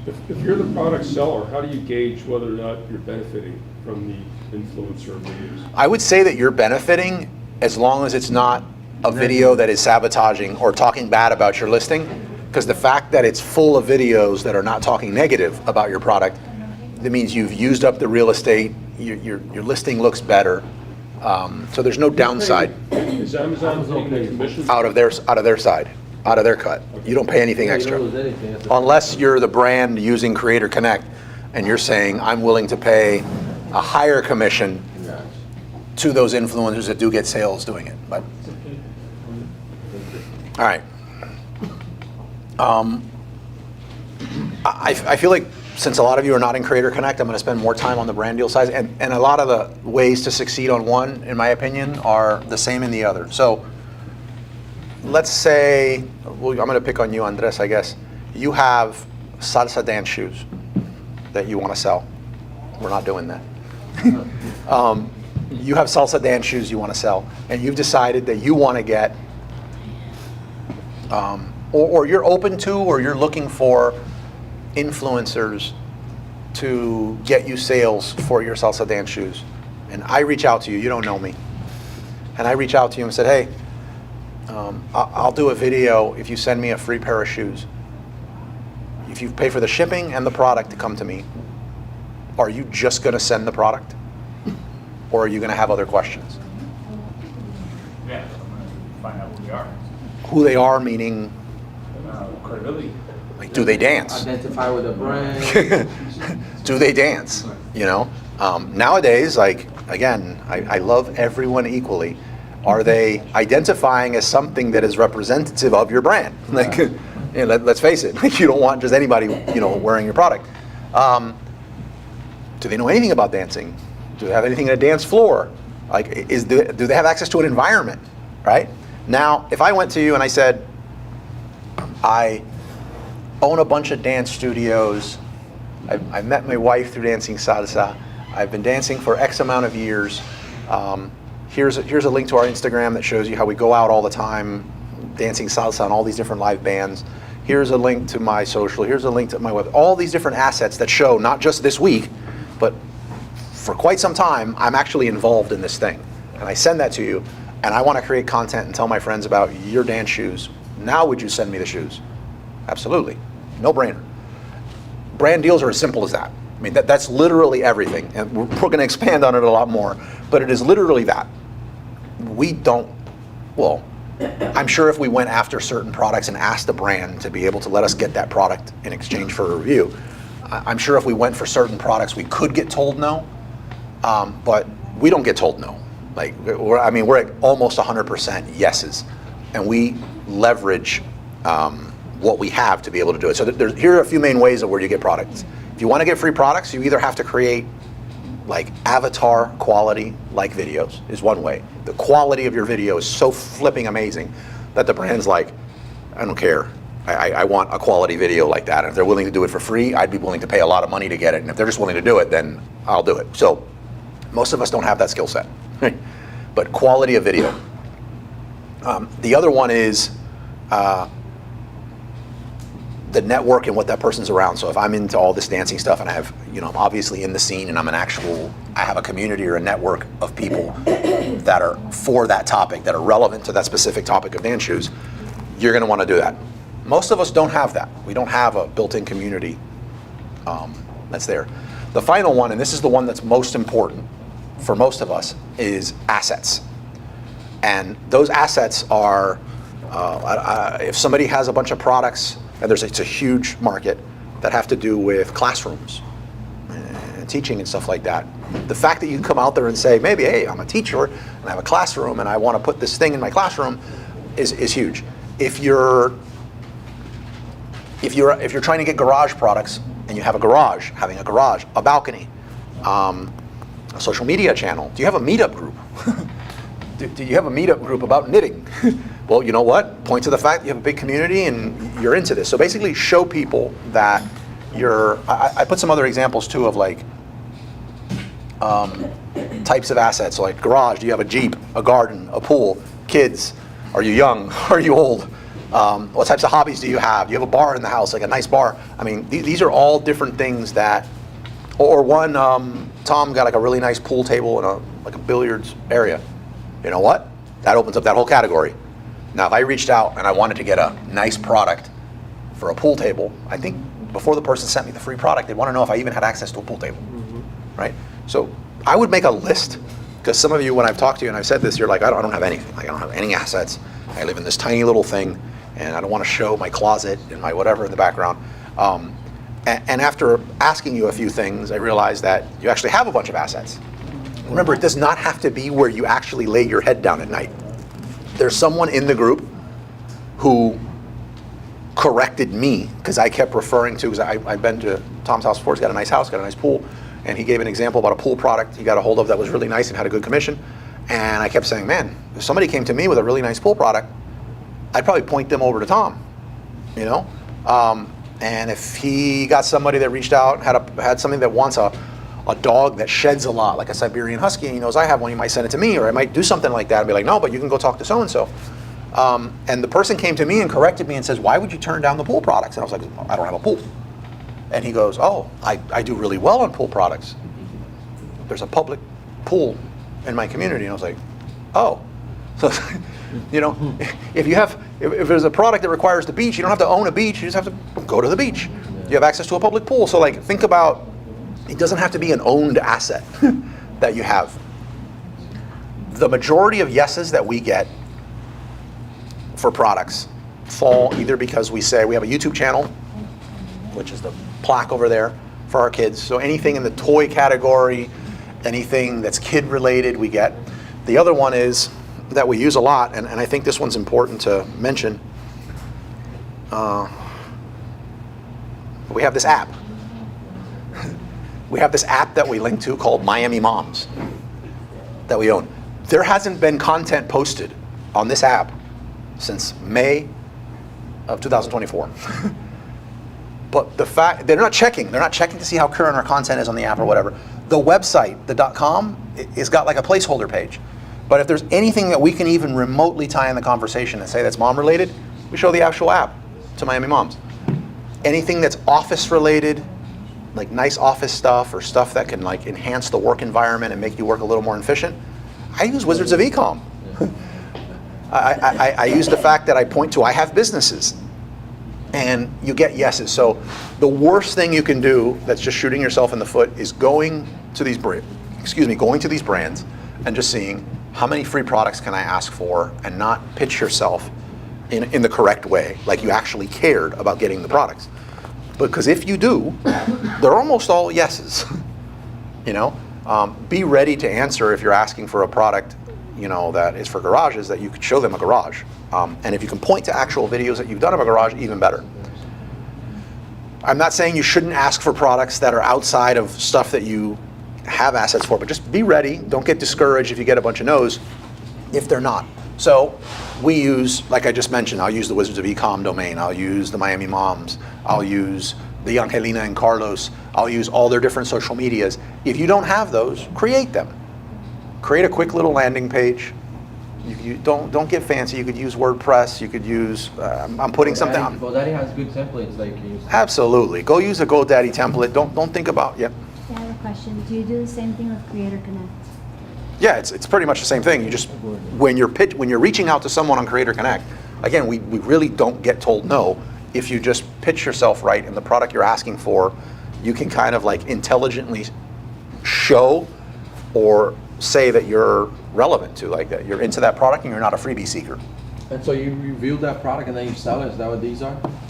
A lot, yes. So tying into, remind me to go back to this and tell you, because I haven't even touched, I meant to touch on this earlier, and to tell you why. These are sinks. These are sink faucets. And I'll tell you why we're aggressively reaching out to brands in like the construction space and all that stuff in a second. But if you remind me. Gotcha. Yeah. Quick question, do you have to install those? I'm going to tie into that. Okay. The short answer is no. Okay. Yeah. So what, I saw that look, she's like, Yeah, I got her I curious. always say no to installations because they expect an install. Yeah, no. So what, I want to answer that, but I want to circle back because it'll be like underwhelming if I don't do it that way. So just figure out what your assets are. Take a second to build that. If you want to get a lot more free products, just do that. Like, get the reviews you've already done. Make a list of the assets you do have. Take some pictures of them. They might already be in the background of your video. I saw somebody from a thing called Brand Builders. They were on the podcast recently. They have their own course and all kind of stuff with the Amazon Influencer Program. And we were talking about, getting sales on Fiverr for the Amazon Influencer Program, right? And they did something really good. For us, Fiverr is just like, hey, give us $100 for this thing. Oh no, you don't want to? We'll take 50. Pay us outside of Fiverr. So we don't do anything for the Amazon influencer gig for Fiverr stuff, but they do. And what they did is they were just like, okay, let's find all the products we did in the kitchen reviews, and let's put them together in a time lapse and do an audio voiceover. Let's find all the ones we do in all these different categories and just add them as like time lapses with an audio voiceover of what we do, and it gives them the best conversions. But you could do that and set it up on a landing page, like a cheap GoDaddy, a WordPress. I mean, you don't even need to get into a monthly subscription with like Shopify to do something like this, unless you're bringing in the money to warrant it. But either link to an asset, YouTube, social media, create a landing page, and then once you have that, just have a pitch ready that you can use ChatGPT. It's not that difficult, and just say, look, this is the type of stuff that I review. I have a insert thing here. Here's a link to reviews that I've done on this thing, and can you send me a free Can you send me a product so that I can review yours?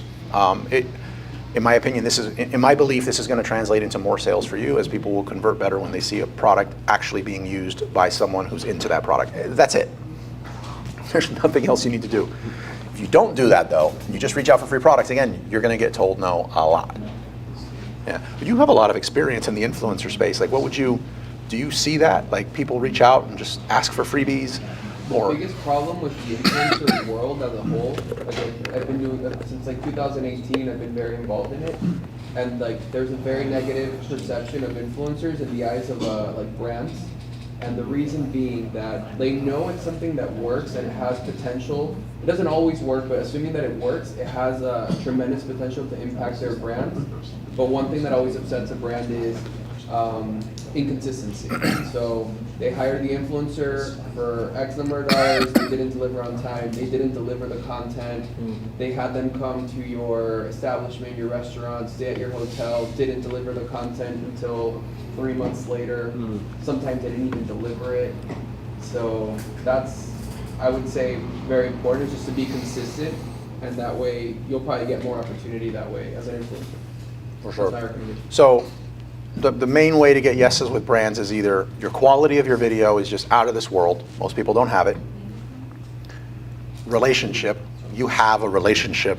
Someone in your family has a brand or has access to stuff, or you have a relationship with someone who has these products, and you can easily reach out to them and say, I got this thing going on, can I get access to products? Just review. And the other one is assets. But no matter which one of those you use at some point, like if you want to proactively reach out to brands instead of just, you know, look at what's available on Creator Connect, which is what we're doing now with a lot of this stuff. If you want to proactively reach out and do that, it's going to come back to the assets and being able to pitch them on why they should send you a free product. If this is something you want to do long term, like you decided like, I'm going to go all on black here, and I'm just going to try and reinvest everything and make this to where when the bottom falls out of this, which it will, I'm positioned in a way that I'm still, you know, making enough that this is worth my time. One of the things you're going to want to do is just get a hold of these brands. Like, for example, I want to work with Salsa Kings. Every time you put out a new shoe, I want to be on your list to where I get access to that shoe first, and I get to review that before anybody else gets a hold of it. Like, that's ideally the direction you're trying to get into when you're doing that. All right, so these products. What I'm doing now, and I'm pretty early in it, I'd say last 2 months for this, but what we're trying to do, and you can figure out your way of doing it, is handymen, for example. They buy these sinks and a lot of other like brands that they like, that they're constantly buying, showers and like sinks and like all these other different things. Whoever installs that thing, works on boats, works on trucks, works on jet skis, whatever, mechanics, you work with those people. What are the products you buy? We're gonna give them to you at like 50-60% off. We got them for free, or got paid to receive them and do a review on them. And in exchange for that service, I need you to record a video and give me access to the videos you have of installing that product when you do. So that's turning into a good one. A few good things about this. One, you don't need 100 different people to do this, because if you find one that does it, they could probably suck up everything you have. So you have a consistent relationship with someone that actually, that you could improve the quality of those reviews as you get them. And if you're like, I don't know any mechanics, look at TaskRabbit, look in your TaskRabbit history, look in your Angie's List history, look at your family and friends or someone you know that does handyman type stuff, and like, what are the products that they go buy, and reach out to them. And like, what are the things that you're looking for? And a lot of the times those products are not the sexy ones. So you're thinking, how in the world do I pitch Hasbro on letting me get free products? No, pitch random sink person who has a listing that, you know, and again, this is less about the commissions on Amazon, that has a listing on Amazon and they're willing to pay you to do a review of the product, but you're able to sell that product at a steal to someone in your pipeline. So that's what we're doing with handyman, that's what we're doing with mechanics. And before you're thinking, I don't have any of those, consider this. There are a lot of people, and we're starting to build up a bit of a network on this. There's a lot of people who buy a bunch of things just to ship to Latin America, right? They're looking for, they don't care about your brand name. They're not looking for Nike, they're not looking for anything. They just want great deals, super affordable on these things they can buy. I don't know what they do. I don't know if they're like flipping it on the other side. I don't know if they're just looking for a steal because they're just giving it away, and that's, you know, they're just trying to get more mileage out of their money. But there's plenty of those, especially in Miami, of people that are just trying to get a whole bunch of products so that they can ship to somewhere in Latin America. So between a network of those, a network of handymans and stuff like that, we're able to say, hey, look, get this product. And part of the thing, though, is we just want a review of the product being installed. And that's been working great. Check with me in another month or two to see actually how scalable it is, but right now it's been scalable, amazingly scalable. Yeah, so that's what I have. So do they pay for the products at a discount? Is that what I understood? So, for example, and actually what we love about these sinks is you can open the box and take a look at them and put them back without it looking like you've destroyed the box. Oh, let me put this in. But yeah, so for a product like this, we'll try to get paid, say, 50 to 75 bucks to do it. But now, to be honest, if we look at something like this, like that's a $150 sink, let's say. So that for 65 bucks. If you want to give it to me for free, I won't charge you. When I flip it for 65 bucks, it's 100% profit, right? Yeah. And I could do a review on it and also get a commission. But maybe it's ranked like 300,000 and sells like 5 a month. I really don't care where the money's coming from in the program, as long as it's coming. So yeah, I either get paid and then sell it, or get it for free and then sell it, but it's all profit. And the content is created by like a handyman?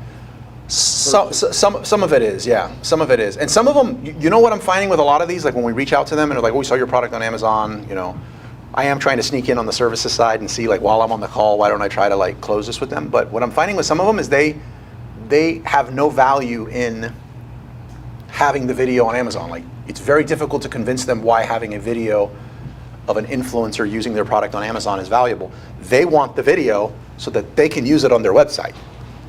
So some of them are just like, you know, if the thing's ranked 1 million and it's $250 and you're going to be able to sell it for 100 bucks, and you know, it's not really going to sell on Amazon, but they're willing to pay you just to review the product. Do you really care if it's on the influencer program or not? Yeah.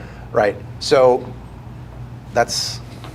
And how do you know, like, that the handyman is going to do a good job doing the video, the review? Well, the good thing there is if you're working with one, you don't have to work with, like, if you're working with a plumber, you don't have to work with 100 plumbers. This plumber, like, this is what they do. They go around and they fix everyone's plumbing, and they're like, yeah, if you can get a hold of, you know, sinks. How did you home in on that?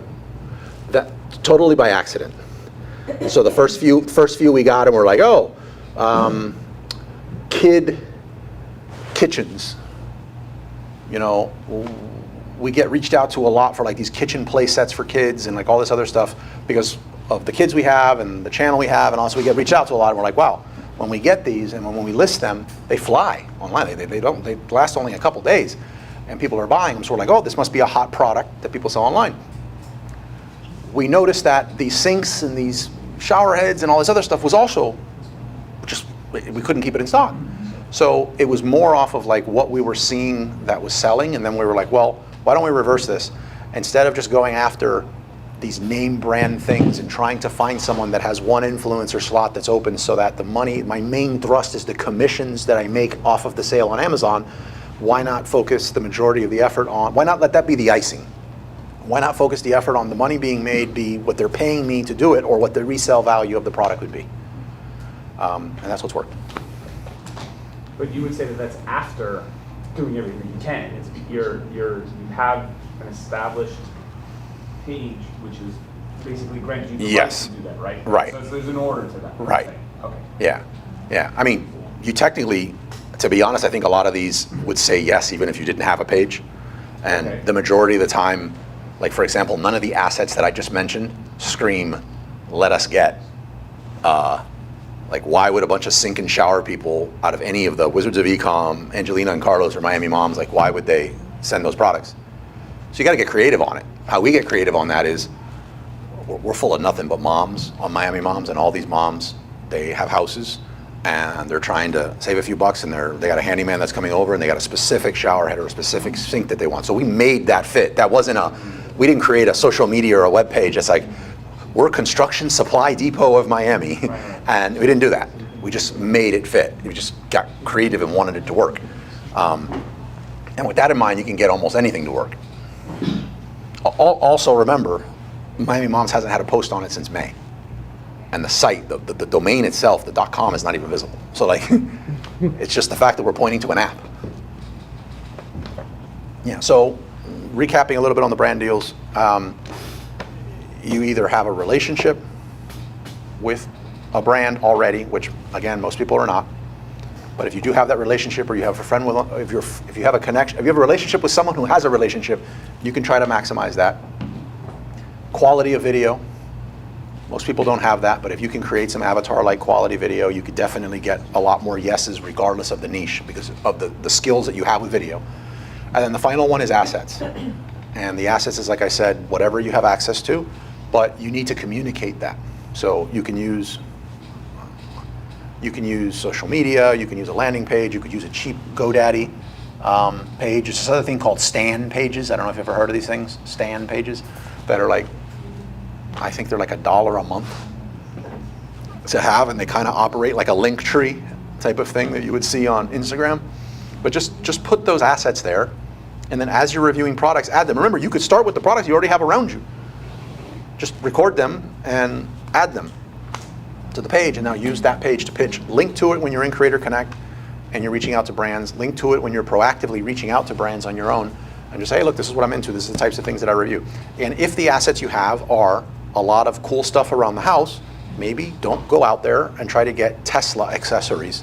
Don't go pitch Tesla accessory brands when what your strong suit shows is that it's stuff around the house. That's my 2 cents, and with that, we get almost 100% yeses from brands. So you just go directly to their Amazon page and put contact seller? Is that where you? Now we're talking like we're reaching out to brands off of Amazon. We're still kind of looking like you are on Amazon, but the BSR means a lot less to us now. Like how much is it selling? How many? Again, do you happen to know roughly what is what's the single product that has brought you the most money over? You don't have to say the product, but do you happen to know how much? Huh? It's just been like a little over a month, but the best product are a pair of men's Adidas pants. It's the men's Adidas pants. And how much has it brought you, roughly? I would say every day, those pants probably like $10. $10. So it's brought you $300 in a month. Right. Right. So we'll reach out to someone and say, give us $50 to $75 to do the video, and then we'll resell that thing for I don't know, Adidas pants would be less, say $50. So I don't care if the money comes in from there or if it comes in through commissions dripped over the life of the product, is what I'm saying. Yeah, I see it coming back. Yeah, the Adidas backpack. Websites. Like Adidas? I'm seeing it on Amazon, and I'm like, oh, there's a brand called Zinflui. I'll go look for zinflui.com, and when I see it, I go to contact us. Okay. Yeah. Okay, so you are manually reaching out to them? Yes. Okay. So you don't care the longevity or the commission of that? That used to be my main focus for it, but nobody here can say that. I mean, what was the question earlier? How do you know you're not going to get knocked out of the box, or how can you get in the box? So you don't control the longevity of it. If she has something on Adidas pants, there's no guarantee that next month she will, even if she stays in the gallery, there's no guarantee that she will be making that amount. There's no guarantee she'll even be in the gallery. You just fall out. So you are Focusing on right now. I'm focusing on right now. You're focusing on every product bringing you X amount of dollars. Yeah, I want to get stuff. So let's say you put a video that you create, you charge $70. The product, I assume that you could resell it for a minimum of whatever, $30. So now you're saying it's $100 a product, and you get 100 products in a month, right? Yep. That's what you're calculating monthly income, not No, but- residual after that.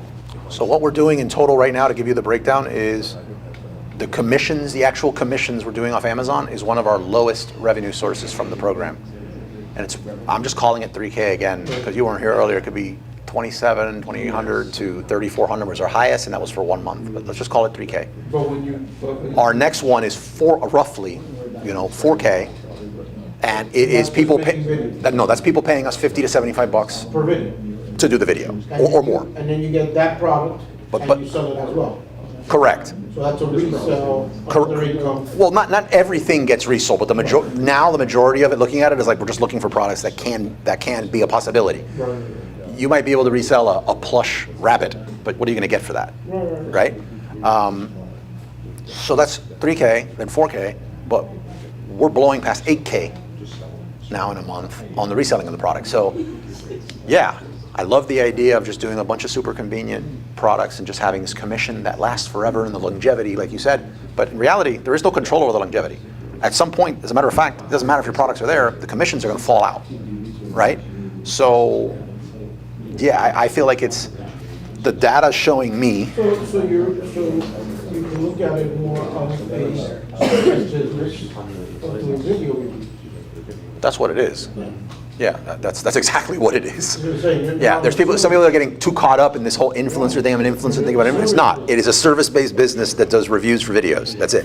And if you think more along those lines, the chances are, when the bottom does fall out, you're actually going to be in a better spot than everyone that felt that we're an influencer, making money on this. So, yeah, if I wanted to treat this as like the only thing I'm interested in is commissions on these products and longevity, assuming that I'm wrong, I would just do what I talked about earlier, which is trying to get my acronym right, tactical influencer product sourcing. And that would be look up electric scooter or whatever product, doesn't matter. Look for expensive product, go to Lowe's and buy it, bring it home, review it, and then go return it. Like if I just wanted to make money off commissions, I would just do that. Like, that's my main thing. Do they check traffic on your assets? Let's say you have a website, you rate 30 articles with They did- ChatGPT. We don't have any positive. Do we have any positive reviews on the Miami Moms app? Not sure. I don't think so. I don't think we have a single review in the app, and the last article was from May 2024. So like, I would say no on that. But I don't think I'm the best one to answer that. And any of the new assets that you created for getting more brand deals to say yes, has anyone, first of all, have you started sharing that out with brands? And second, have any of the brands questioned yet the history so far of it? No. Right. The traffic. They're not. I think it's more just like, do you have a car outside? You do? Okay, you can do it. Yeah, it's kind of like you could go get a job as a mechanic. Yeah. You should still dress the part and kind of show that you understand even though you're not going to wear that to do the car. You know, you should still dress the part. So like having the asset is like the majority of the battle. A expensive category, you write a bunch of articles, say that's an asset, and then they'll start sending you free stuff. I think you should continue posting to it. AI, I mean, they just keep. Sure, it could be AI, yeah. They don't know that. But it can be AI, but I think maybe like sprinkle in, Yeah. like just remember you are reviewing products, like sprinkle those things in. Yeah. The most I'll get asked is how many followers you have. Yeah. The majority of the time, if somebody asks you that question, by the way, though, it's the least effective question to ask if you're a brand and you really know what's going on, because you could fabricate those followers. Yeah. Like if the brand is seeing your social, and then they're, they should know how to look at this and know like kind of like what the engagement is by looking at the likes. I'm talking about blogs. Oh, well, even for blogs, like you could just open Ahrefs and you can get a gauge on like the traffic that's there. They don't do it. No, they don't do it. And the percentage that do has to be so tiny that it doesn't matter. The reason I was asking him though, and anybody else who wants to chime in, is the assets that I'm showing them, like Wizards of Ecom and Angelina and Carlos, those actually do. So I don't know if they did, and that's how they decided it. But I'm gonna say no. They don't. Yep. If I were like telling someone like maybe get into a category, get into a niche, so create a Facebook group for, I don't know, all kinds of filters, water filters, to be easy to review, right? To be lightweight filters. Create a Facebook group. Have a VA post or you posting, you just have content up there about various filters for various air conditioning units, water filtration systems, etc. Have those on there. As you do video product reviews on Amazon, that Facebook group, just be careful, that Facebook group is not linked to your Amazon profile, right? So you're not gonna post your Amazon influencer video there. You're gonna take a picture of it and say, DM me if you want more information on this, right? And now what are you doing? You're actually staying within TOS with Amazon, we have this new Facebook group that's not tied to Amazon, but when you're talking to a filter manufacturer or brand, they're seeing it and they're seeing this potential engagement that you're saying, hey, here's a product that I really like, DM me for more information, I'll send you the link. I think that gives a little bit of extra. I know it's legwork, I know it's effort, but if you do that and you build that foundational stuff, I think you'll find it a whole heck of a lot easier to get products from those brands. Yep. All right. No questions. No questions? All right. All right, thank you guys so much. Oh, next week we have oh yeah. Thank you. Next week we're going to talk about private label product launches.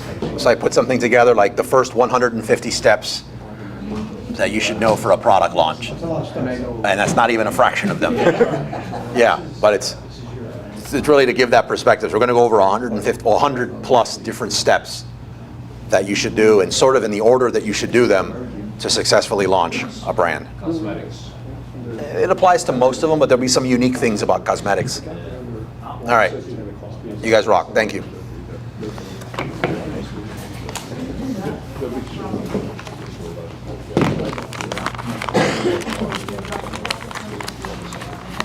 You like it?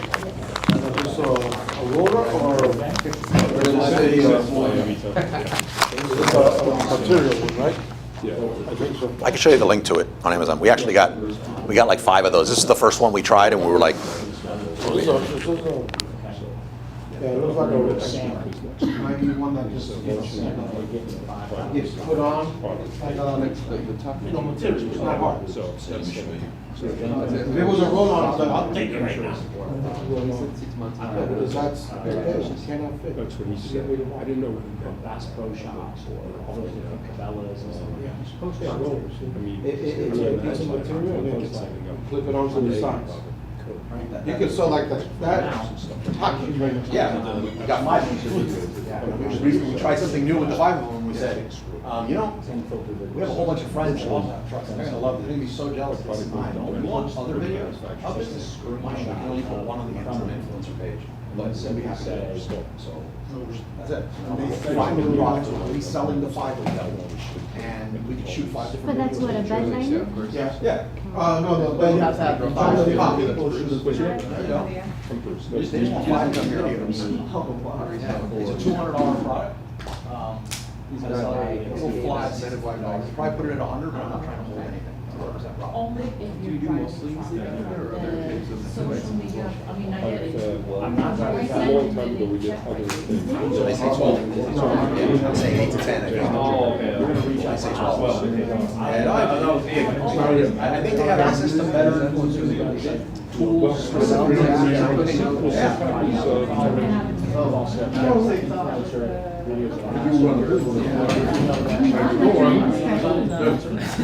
I do run my business, my store, and from that. I know he does at least as a water. Yes, for example. Yes. That's interesting. I can see. I think so. I didn't really so have to be. Build this foundation.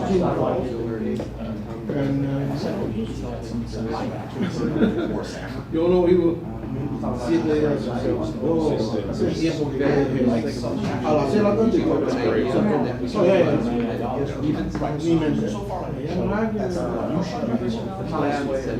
Okay, you have to. Flower shop. They take care of his fulfillment. Something like that. Just like,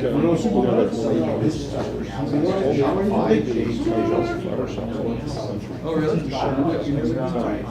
Like a book. That's all they are. Wearing stuff. Beautiful business. Find the buyers and send them their way. I wish some people, you don't have to light a fire. I'm to the point that I just send these things They keep closing those, again, I'm they'll learning close the besides gates. Oh, yeah. So like, I would get that. Where do you guys live? I'm like, Put them in your house. Downtown maybe. Downtown? Yeah. You live here, Brad? This So is somebody- that's where we're headed now. My Zero office is something on down Facebook. but I don't know. yes. Where's Unless it's a law. Everything's good, but they have a He restriction. does that commute every day. Play you out. Well, 4 days a week. It's not, an hour and a half. Without traffic. How much again? Y acá está perfect, verify, tiene todo el papeleo, check Where's it at? Oh, something you can't miss. Dice ahí que yo Well, puedo. it's deliberating and federal They're like, year. it's like little hubs. So this hub, That's let's say your profile, you have to verify your profile, you have to come down and it gets clear. But this hub is just So, you ask. yeah, no, we're heading check to for Broward you. now. But they don't communicate. If it was communication, like, hey, is she here? Yeah, she's here.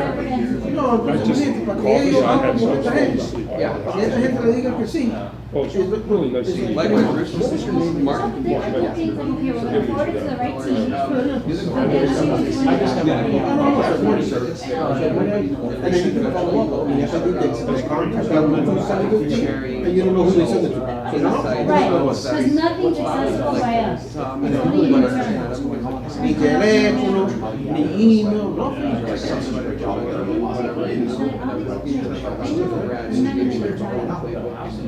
Really? 10 minutes. No, I'm thrilled to be there. I'd love, Well, mira que I go to the store, everything's still there. and I'd we're love ready. the Like 2 days before I walk in there. can't believe It's been around for a And I did it without 60. Oh, yeah, with an interceptor.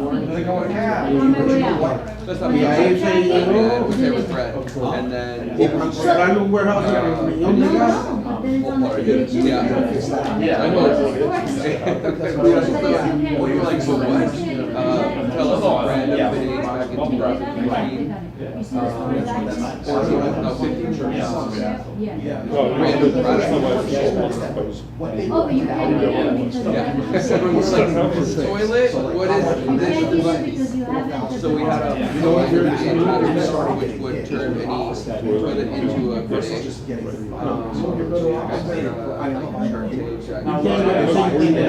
We got accepted into Shark Tank, but we also got the same show and that triggered our Shark Tank opportunity. We could reveal if we had it or not.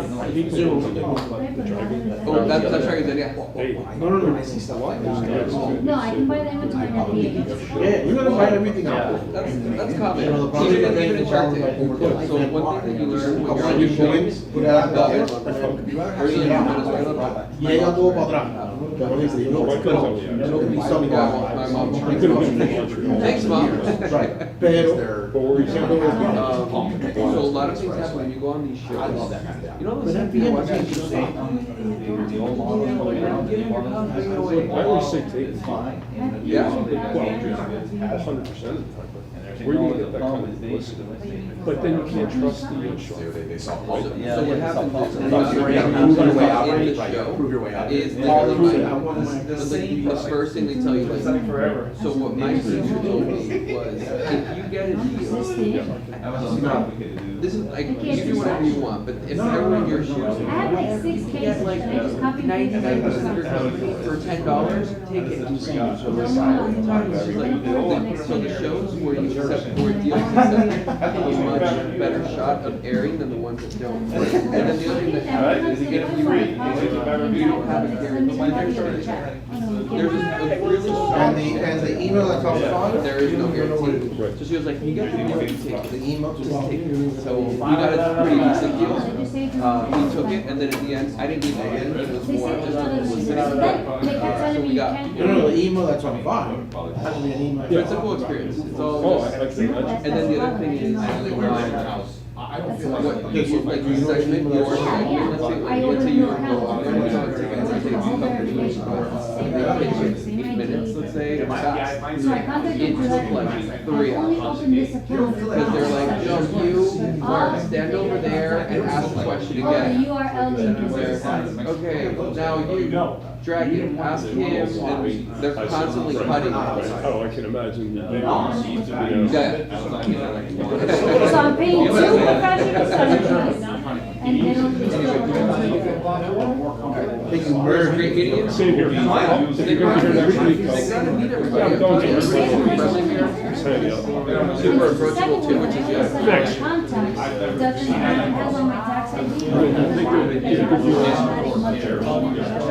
It says it's been Did you ever get paid? Yeah, it's for the page. Okay. Show them the page. So I was saying, maybe you can show I this. did. This is my bank ID. Not only did I show them the transaction and the bank ID, I also showed them the chargeback thing.